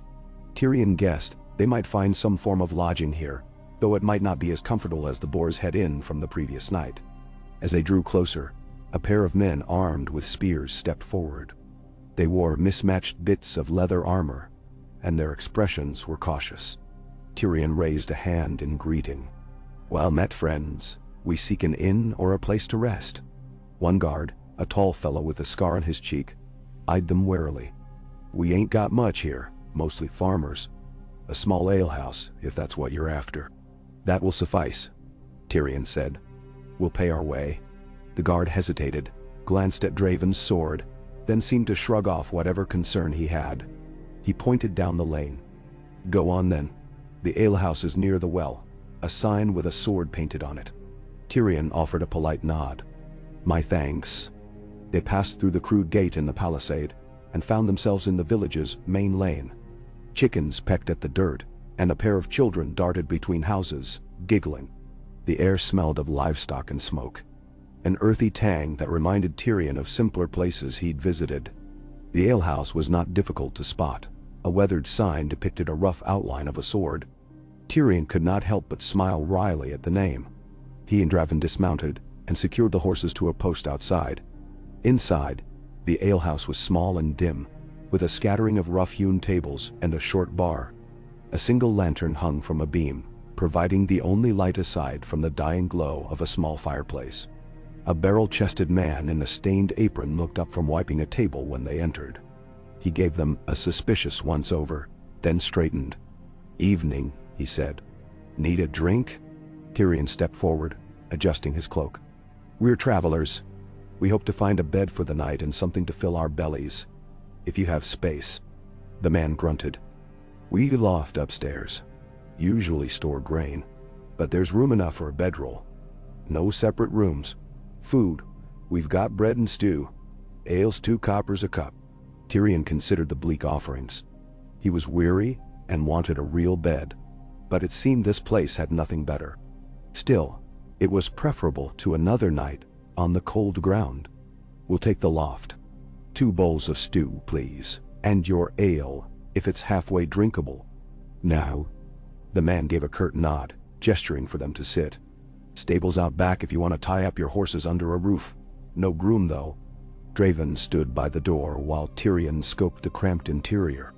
Only one other patron occupied a corner table, a wiry older man nursing a mug of ale, his face lined with weariness. He barely glanced at them. Tyrion set his pack down near a bench, then turned to Draven. "You tend to the horses," he said softly. "I'll see what stew they can muster." Draven nodded and slipped back outside. Tyrion moved to the bar, leaning an elbow against the rough wood. The innkeep, if one could call him that, busied himself behind the counter, scooping stew from a pot into wooden bowls.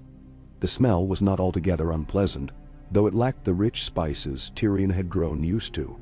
Perhaps the man had onions and a bit of salt, if they were lucky.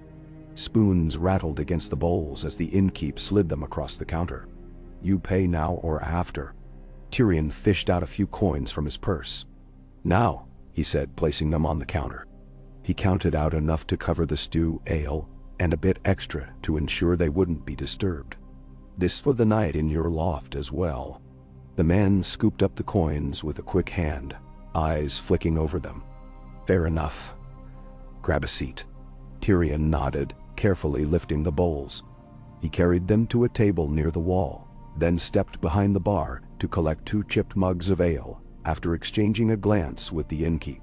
The man grunted but did not protest. Tyrion returned to the table, setting everything down with measured care. A faint ache in his arm reminded him how long they'd been on the road. He waited until Draven returned, the sellsword removing his cloak and propping his sword within reach. Tyrion slid a bowl and mug toward him. They ate in relative silence, the only other sound the occasional slurp from the older patron at the corner. The stew was thin, watery, but there were chunks of potato and carrots that gave it some substance. Tyrion took a sip of ale. It was sour, though not quite undrinkable. Draven finished his bowl quickly, then glanced around the small alehouse. Tyrion sensed his restlessness. A man like Draven, used to the open roads and the possibility of conflict, might find such cramped quarters unsettling. Tyrion understood. But the night outside was not friendly, and they needed what rest they could snatch. They lingered a while, letting the stew settle. Tyrion considered striking up conversation with the older patron, but the man had the hollow look of someone who preferred his solitude. Instead, Tyrion used the time to observe the innkeep's interactions. Now and then, A villager came in for a mug of ale, coins exchanged with quiet efficiency. Tyrion caught bits of conversation about a broken fence, a missing cow, small village woes that had no place in the grand tapestry of the realm. It was a reminder that not everyone was wrapped up in the intrigues of kings and queens. Eventually, Tyrion's weariness won out. He rose from the bench, gesturing for Draven to follow. The innkeep showed them a narrow ladder leading to a loft overhead, its wooden planks creaking with every step. Above, the space smelled of old grain and dust, with two threadbare pallets set out on the floor. At least it was relatively private, though the only light came from a single candle perched on a shelf. Tyrion peered around, but there was nothing else. No window, no furniture. He lowered himself onto one of the pallets, testing it with his hand. The straw within was musty but intact. Draven made a cursory inspection of the corners, probably checking for hidden doors or any sign of threats. Finding nothing, he settled on the second pallet, sword within easy reach. Tyrion blew out a sigh. Not the worst place I've slept. Draven shrugged. It'll do. A hush fell between them. Outside they heard the muffled sounds of the alehouse below. Footsteps, low voices, the scrape of chairs. Eventually, it quieted as the night wore on. Tyrion lay on his back, staring at the shadows shifting on the rafters. He considered the long road that remained to the capital, and wondered if he should have taken a different route. Perhaps traveling closer to the Vale, or heading straight to Harrenhal. But the simplest path was often the least conspicuous. Only time would tell if it was also the safest. His eyelids grew heavy, the day's fatigue catching up with him. He drifted into a shallow sleep, mind racing with images of King's Landing, of Ned Stark's stern face, of Joffrey's sneering visage. At some point, he dreamed he was standing at the foot of the Iron Throne, the swords that formed its back looming over him like hungry fangs. He looked up to see Joffrey perched upon it, golden hair shining bright as a crown, a mocking smile curving his lips. Then, in the dream, the boy's features melted away to reveal Jaime's face, cold and unyielding. Tyrion heard a distant voice. "You betrayed us." He woke with a start, heart hammering. Darkness pressed close. The candle had burned down to a nub, leaving only a faint glow. Draven was awake, or at least half awake, eyes glinting in the gloom. Tyrion forced his breathing to calm, telling himself it was just a dream. Yet the dread lingered. Eventually, he sank back onto the pallet, closing his eyes again. He tried to think of simpler, calmer images. A well-laid table in the banquet hall of Winterfell, the library at Castle Black, the laughter of a whore in a cozy King's Landing brothel. Yet each pleasant thought curdled with the memory of what might be happening in the capital. He wondered if Ned Stark had discovered the secret, if he had confronted the Queen. He wondered if Cersei had already moved to neutralize him, or if Robert remained blissfully unaware, lost in his cups. Morning arrived with the muffled crow of a rooster. Draven was already on his feet, shrugging into his cloak. Tyrion yawned, pushing himself upright, his back twinged with complaint from the stiff pallet. Rubbing his eyes, he stood and rolled his shoulders. They descended the ladder to find the alehouse empty but for the innkeep, who dozed at a table with his face propped on one hand. Tyrion cleared his throat. The man jerked awake with a start, blinking blearily. "We'll be off," Tyrion said. "Thank you for your hospitality." The man gave a languid nod, still half asleep. Draven headed outside to fetch the horses, and Tyrion followed, eager for fresh air. The morning sky was pearly gray, the sun not yet breaking over the horizon. A low mist clung to the ground. The village seemed still, as if holding its breath for another day of quiet toil. They saddled up, Tyrion paying a passing thought to how many such small villages lay scattered throughout the realm, each one oblivious to the power struggles playing out in King's Landing. The lives of peasants and farmers revolved around harvests, livestock, and local concerns. Yet if war erupted, they would feel its effects soon enough. Taxes, conscription, raiding. Tyrion sighed, guiding his horse forward. They left the palisade behind and picked up the road once more. The air was crisp, carrying the scent of dew and distant smoke. Tyrion and Draven spoke little. Each carried his own thoughts. Tyrion kept picturing Ned Stark with that unyielding sense of honor, pitted against Cersei's ruthless cunning. It was a clash that might shape the fate of the entire realm. And somewhere in that web, Tyrion himself played a part, having shared the truth with Jon Snow. Would that action prove to be a stepping stone to revelation, or merely a loose thread that would go unnoticed? By midday, the land grew wilder, with fewer villages to break the journey.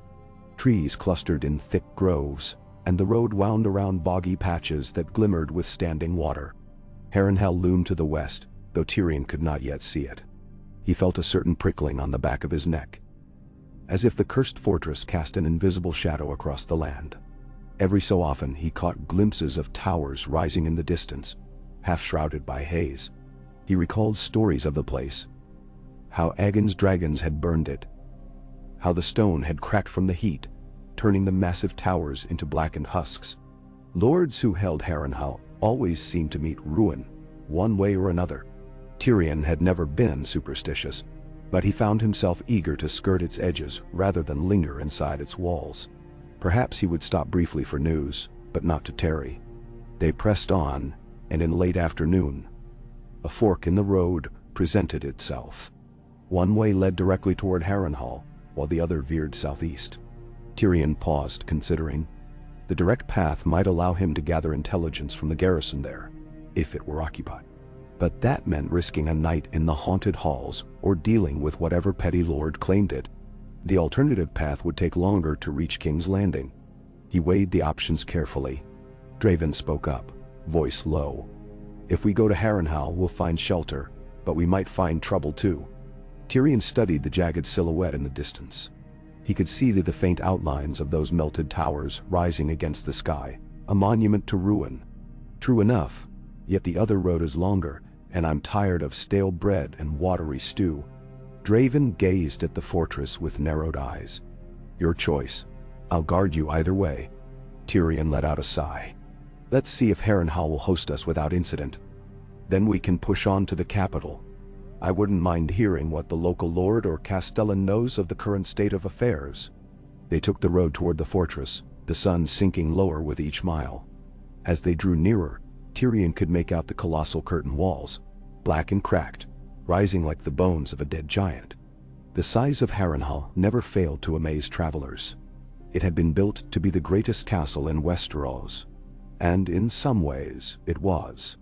Yet it lay half-ruined, a testament to hubris and dragonfire. A moat, dark and stagnant, ringed the outer walls. A single lowered drawbridge beckoned them forward. 2 guards stood watch at the gatehouse, wearing mismatched surcoats, as though the current lord's livery had not been fully established, or was short on funds. Tyrion approached slowly, raising a hand in greeting. I am Tyrion Lannister, he called. I seek lodging for the night, and the courtesy of your lord, if he is in residence. The guards exchanged glances. One, a wiry man with a patchy beard, stepped forward.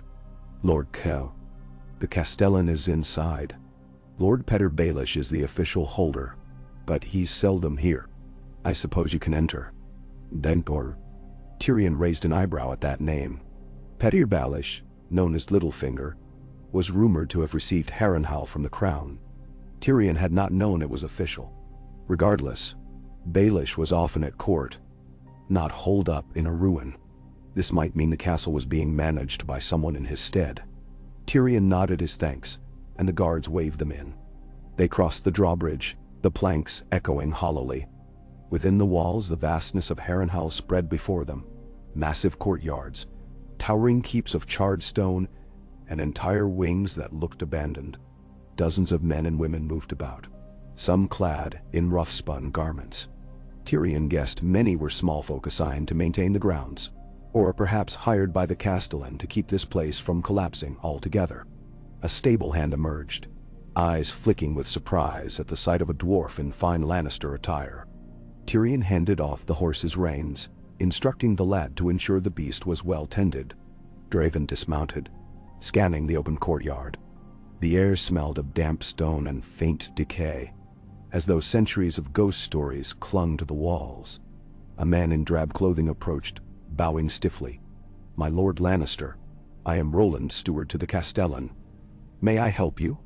Tyrion slid a hand over his collar, seeking to maintain a polite facade. "Good evening, Roland.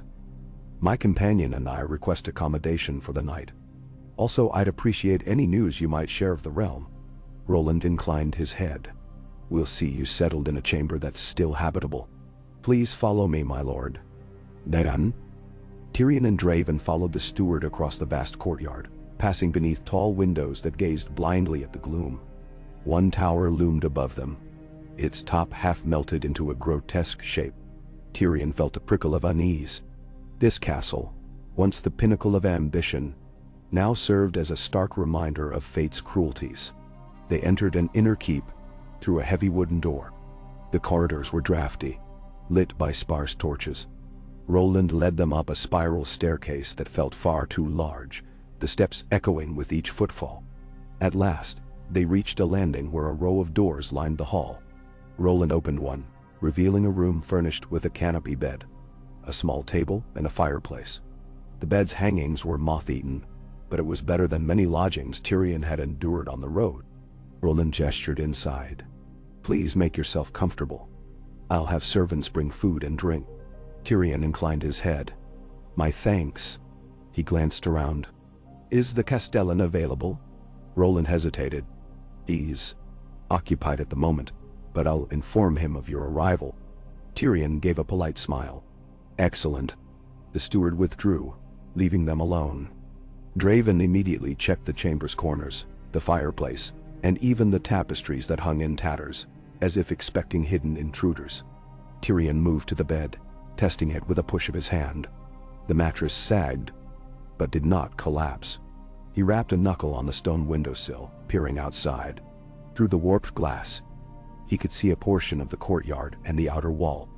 Darkness was falling fast, shadows filling every crevice of the ruin. A sense of foreboding tugged at Tyrion, though he told himself it was only the dismal nature of the place. Still, Harrenhal had that effect. It was as though the ghosts of the past lingered in every corridor, whispering dire warnings. After a time, a pair of servants arrived, one carrying a tray of covered dishes, the other bearing a jug of wine and 2 cups. They set them on the table, bowed quickly, and departed without a word. Draven eyed the food warily, but Tyrion lifted the lid from one dish to reveal a roasted game bird, its skin crispy and aromatic. Another dish contained boiled peas, and a third had half a loaf of dark bread. Tyrion poured a cup of wine for himself and Draven, sniffing it cautiously before taking a sip. It was a local vintage, somewhat sour, but drinkable. They ate in relative silence, the only sound the crackle of the fire which Draven had coaxed to life. Tyrion savored the warmth on his cheeks, letting the tension of the day ease from his body. Once the meal was done, he leaned back in the rickety chair, swirling the last dregs of wine in his cup. "I suppose we might learn something of use here," he mused, glancing at Draven. "If the Castellan has his ear to the ground, he might know the latest from King's Landing." Draven merely grunted. Tyrion set his cup aside and rose, stretching his legs. He moved about the room, examining the faded tapestries. One depicted a grand banquet, perhaps from some ancient house's glory days. Another showed knights fighting a dragon, the threads worn so thin he could barely make out the details. A soft knock sounded at the door. Draven's hand went to his sword hilt. Tyrion gave a short nod, and the sellsword opened the door. Roland stood there with a slight bow. "The Castellan will see you now, my lord," he said, voice echoing in the stone corridor. Tyrion's brows rose. "Lead on, good steward." They followed Roland down the torchlit hallway, deeper into the keep. Tyrion found himself passing cavernous chambers, some sealed off, others filled with crates and barrels, as though the castle's occupant only used a fraction of its vastness. The gloom pressed in, but the flicker of torches guided them to a smaller hall. At its far end, a figure stood by a table set with maps, the flickering flames revealing a middle-aged man with silver-threaded hair and a tired face. Roland announced Tyrion with a small gesture. "My lord, this is Castellan Cedric Payne, sworn to Lord Baelish." Cedric Payne turned, regarding Tyrion with cool curiosity. The name Payne hinted at a distant kinship with the royal headsman's line, though Tyrion did not recall the specifics. Cedric inclined his head. "Lord Tyrion Lannister, welcome to Harrenhal. News travels slowly here, but but I've heard of your journey north. You've returned, I see. Mentor. Tyrion dipped his head in greeting. I have, Castellan. My travels took me as far as the Wall, and now I make my way back to the capital. I thank you for your hospitality. Cedric's mouth twitched in what might have been a wry smile. Hospitality is all we can offer in this cursed fortress. Lord Baelish seldom visits, so the task of keeping the place from falling into complete ruin falls to me. I trust the accommodations meet your needs. As well as can be expected, Tyrion said. I wondered if you might share any word of the realm's current state. With Lord Stark as hand and the king's rumored indulgences, I imagine matters are complicated. Demestidim Siwain. Cedric's gaze flicked to Draven, then back to Tyrion. Complicated is one word for it. I've heard that Lord Stark has been inquiring into the former hand's death, Jon Arryn. Gods rest his soul. Some say he's discovered dark secrets. The Queen has her own faction at court, and the king's in a foul temper more often than not. I suspect war could brew if the wrong secret is revealed. Tyrion felt a subtle jolt at the Castellan's words. War? That seems drastic. Danny. Cedric sighed, leaning against the table. When the realm's top lords clash, the rest of us can be crushed in the middle. The Lannisters hold great power. The Starks hold the north, and King Robert tries to balance it all while drowning in wine. If an inciting spark appears, he left the sentence hanging. Tyrion cleared his throat. Any particular spark you've heard whispers of? Cedric studied him, as though weighing how much to reveal to a Lannister. At length, he shrugged. I only know that the late Jon Arryn was researching the lineage of certain noble houses, looking into matters of blood. Lord Stark seems determined to continue that line of inquiry. The rumors say it's connected to the Baratheons, but I can't be certain. If the Queen feels threatened, she won't hesitate to strike first. And your father, Lord Tywin, has never been known to retreat from a fight. If the Lannisters perceive a threat... Tyrion forced a humorless smile. Yes. Well, he pictured Tywin's cold stare, the inexorable will behind it. Let us hope cooler heads prevail. Cedric's mouth curved in a faint ironic grin. Indeed. Tyrion glanced at the maps spread across the table. They depicted the riverlands in detail, as well as the roads to the capital. He noticed Harrenhal at the center, with small marks indicating supply routes. His gaze returned to Cedric. How soon do you expect to hear more news from the capital?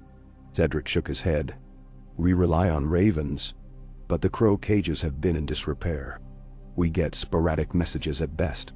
Still, travelers come through from time to time, bringing tidings. If you linger here a few days, you might learn something of value, but I suppose you'll want to press on. Huh? Tyrion nodded. I will, though I appreciate your candor. I'll keep my ears open as I approach the city. Cedric beckoned for Roland, who stood by quietly. Ensure Lord Tyrion and his companion have all they need for the night. I expect you'll depart in the morning, my lord. Most likely. Tyrion offered a polite bow. Thank you, Castellan. They took their leave, retracing their steps through the dim corridors. Tyrion's mind churned with Cedric's words. It appeared that Ned Stark was indeed digging toward the truth, and if rumors of war were already stirring, that meant the confrontation might be imminent. Tyrion pictured his sister's reaction to being cornered. Cersei was not one to yield or show mercy. Jaime would stand by her without hesitation, wielding steel to protect their secret. The clash of houses might be unavoidable if Ned Stark refused to turn a blind eye. Back in the chamber, Tyrion settled by the hearth, staring into the dancing flames. Draven stood guard near the door. Outside, the wind whistled through the shattered towers, a mournful sound like distant moaning. Tyrion tapped a finger on his knee, restless with the knowledge that events could overtake him before he even set foot in the capital. He tried to formulate a plan. Perhaps he could reach Ned Stark quietly, offer some counsel that might avert a larger conflict. But how to do so without exposing his own role in spreading the secret? And if Ned Stark already had proof, would he trust a Lannister, even one as pragmatic as Tyrion? The night in Harrenhal passed uneasily. The castle's eerie atmosphere seeped into Tyrion's sleep, plaguing him with haunting dreams. He saw the melted towers looming overhead, collapsing in slow motion. He heard the roar of dragons, felt the heat of flames as swords fused into a twisted throne. In the dream, Joffrey wore a crown of swords, each blade dripping blood onto the floor. Morning arrived with the shriek of ravens somewhere in the courtyard. Tyrion rose, rubbing the fatigue from his face. Draven was already awake, gathering their things. A servant arrived with a tray of bread and boiled eggs, accompanied by a pot of weak ale. Tyrion ate listlessly, mind churning with the day's prospects.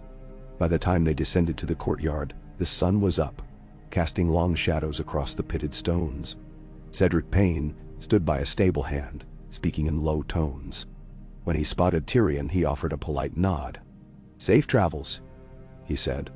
"May the gods protect you on the road to King's Landing." Tyrion inclined his head, searching Cedric's face for any hidden meaning. "And may the gods keep these walls standing. Farewell, Castellan." Madame He and Draven mounted their horses. The drawbridge lowered once more, and they rode out of Harrenhal's gloom, crossing over the stagnant moat. Tyrion did not look back. The fortress loomed in his peripheral vision, a blackened reminder of power's transience. Once they were free of the outer gate, he let out a slow breath, as though shaking off the castle's curse. They traveled south at a steady pace, passing through wooded glens and rolling meadows. Now and then, the road showed signs of recent traffic. Wagon ruts, hoofprints. Tyrion guessed merchants and minor lords were moving goods to or from the capital. The sky overhead was a pale canvas of cloud, the sunlight hazy but present. By midday, they reached a crossroads with a small stone marker, indicating the direction to King's Landing. Tyrion felt a stirring in his chest, part anticipation, part dread. If Ned Stark had indeed uncovered the secret, the city could be a powder keg. Tyrion wondered if the king's tourney in honor of the new hand, something he heard rumored, had taken place yet, or if it was still being planned. Such festivities could be overshadowed by scandal. Alternatively, the extravagance might proceed anyway, a hollow show of stability. Even as the foundations crumbled, he pressed on, conversation with Draven sparse. Each day that passed fueled Tyrion's sense of urgency. He needed to reach the city, to see for himself how the pieces were arranged. The knowledge he held might be worthless if events had already spiraled beyond control. Yet if the matter remained uncertain, perhaps he could steer it, or at least protect himself from the worst outcomes.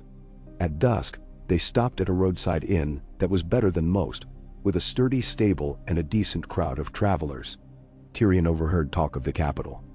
A merchant complaining about taxes on luxury goods. A sellsword bragging that he hoped to catch the eye of a wealthy lord during the upcoming tourney. Tyrion gleaned from their chatter that Ned Stark was indeed hosting a grand event soon, though specifics were scarce. He found himself torn between the comfort of a full night's rest and the drive to push on. In the end, he opted for rest. The next day, they made even swifter progress, riding from dawn until the sun dipped low. By Tyrion's estimate, they might reach the outskirts of King's Landing within a day or two. Sure enough, on the following afternoon, the air began to change, carrying the faint scent of the sea and the musty odor of a city's outer farmlands. The roads grew busier, with small folk trudging along with carts or livestock. Tyrion spied a minor bannerman's entourage sporting half a dozen mounted knights, presumably heading for the same destination. The hum of commerce buzzed in the background. As they crested a gentle rise, the city came into view at last, sprawling along the banks of the Blackwater Rush. The Red Keep crowned the eastern hills, its red stone walls catching the sunlight. The waters of Blackwater Bay stretched beyond, dotted with ships of various sizes. Tyrion reined in his horse, gazing at the familiar skyline. He felt an odd jolt of nostalgia mixed with trepidation. King's Landing was a maze of secrets on the best of days. Now, with the knowledge of Joffrey's parentage gnawing at its foundations, it could be a battleground. Draven shifted in his saddle, eyeing the city with a soldier's caution. "Any orders?" Tyrion shook his head, swallowing the dryness in his throat. "We enter quietly, find a discreet place to stay. Then I'll see what can be learned. No sense rushing straight to the Red Keep without a plan." They continued down the road, joining the steady stream of people flowing toward the gates. The city walls loomed taller with each passing moment. Tyrion caught the scent of fish from the wharves, heard distant shouts and the clatter of wagon wheels on cobblestones. Guards at the gate waved them through with barely a glance, more interested in wagons carrying goods than a dwarf on horseback with a single companion. Tyrion recognized the Lannister banners that hung in places, a reminder that his family's power was everywhere in the capital. Once inside, the press of bodies and noise surrounded them. Vendors hawked goods, urchins scampered through the crowd, and the stench of unwashed humanity mingled with the aromas of cooking food. Draven kept his horse close to Tyrion's, both men on alert for pickpockets or cutpurses. They wove through the bustling streets, occasionally forced a halt as wagons clogged intersections. Tyrion steered them toward a less fashionable district, where he knew of a modest inn that catered to travelers who desired privacy. He wanted to avoid the conspicuous presence of official Lannister quarters, at least until he had a better sense of the political climate. After some time navigating narrow lanes and cursing at slow-moving carts, they arrived at the inn. A shabby but serviceable three-story structure wedged between a wine shop and a potter's stall. They dismounted in the courtyard, where a tired-looking stable-boy took their horses. Tyrion slipped him a coin and led Draven inside.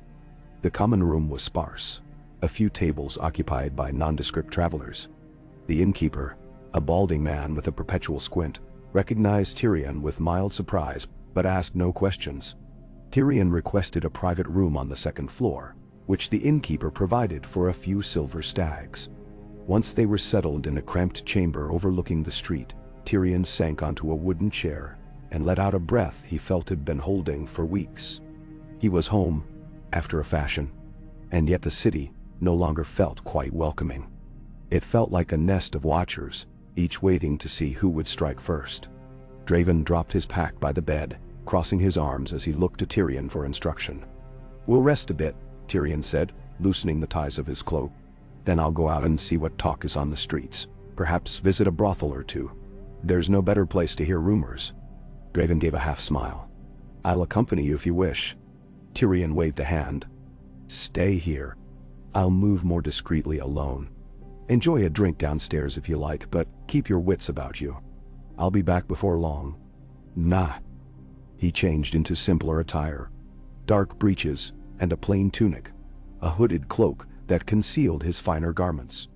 Although he was still recognizable as a dwarf of House Lannister, it helped to avoid the flash of gold and crimson. He tucked a small dagger at his belt, more for show than actual defense, and slipped out into the evening bustle. The streets were alive with chatter.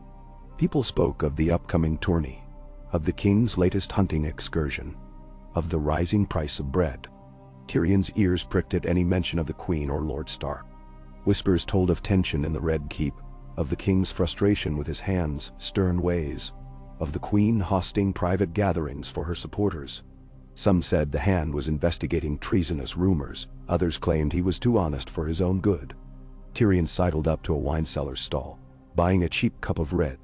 Sipping it, he listened to a group of dockworkers gossip about how the king had threatened to flog someone in the council chamber over finances. Another man insisted that the Hand had quarreled with the Queen, though none knew precisely why. Tyrion's pulse quickened.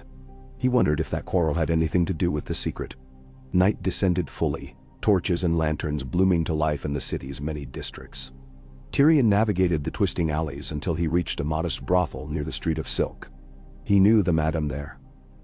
Madame Justin, a clever woman who often overheard the pillow talk of knights, minor lords, and wealthy merchants. She greeted him with a guarded smile, ushering him into a private chamber. Tyrion declined any services, offering a small purse of coin for information instead. Then Justine leaned back on a plush couch, swirling a cup of wine. "You always come seeking secrets, Lord Tyrion," she said with a teasing lilt. "The capital is drunk on them. Where shall I begin?" Tyrion offered a faint smile.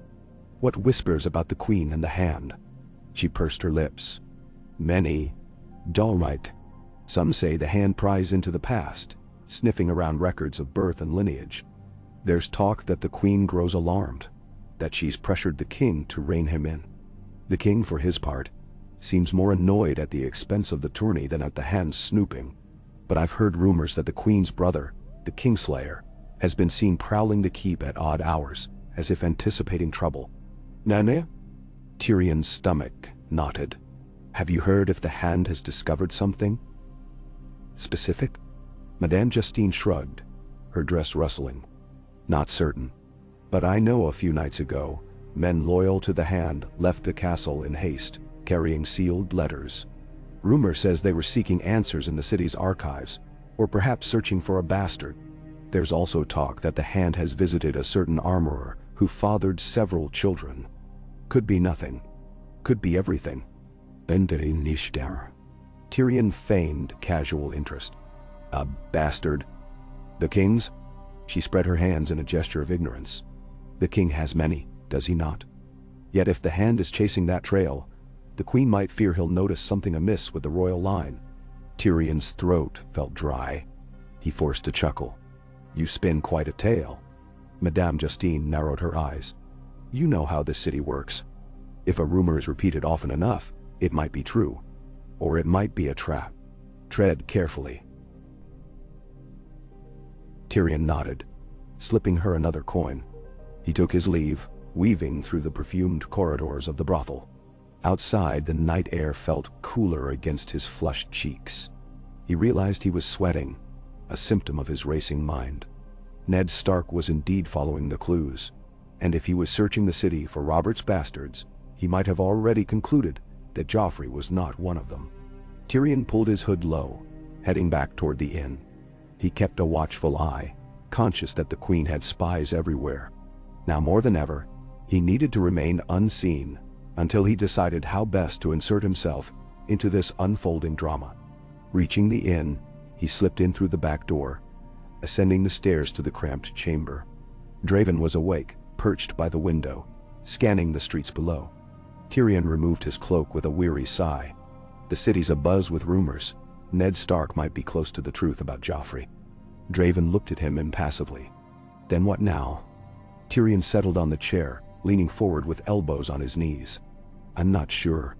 If Stark has proof, he'll confront the king or call the question of succession. That could lead to a bloodbath once Cersei and Jaime react. Or if Robert is too muddled by drink and lust, the queen might strike first, imprisoning Stark on some pretense of treason. I need to gauge the mood at the Red Keep. Perhaps I'll try to meet with Varys or Baelish. Both are masters of whispers. Benny. Draven nodded, as if merely waiting for Tyrion's next move. Tyrion stared at the flickering candle on the rickety table, mind racing with possibilities. He wondered if any of his father's men had arrived in the city, or if the Lannister household was oblivious to the coming storm. If Tywin was here, it would be a different game entirely. But for now, Tyrion was on his own. He let out a long breath. The die had been cast when he told Jon Snow the truth. Now the pieces were in motion, and the only question was how they would fall. With a tired scoff, he realized that 5 hours could change everything in this city, let alone the days that stretched ahead. He felt the chill of anticipation, the knowledge that soon, one misstep could unleash chaos. Tomorrow, he said quietly, we test the waters. Then we decide how to act. Draven merely inclined his head, the flicker of candlelight dancing over his stoic features. And so, in the cramped chamber of a modest inn, Tyrion Lannister stared into the uncertainty of a kingdom balanced on the edge of revelation, knowing that by dawn, the final confrontation could be at hand.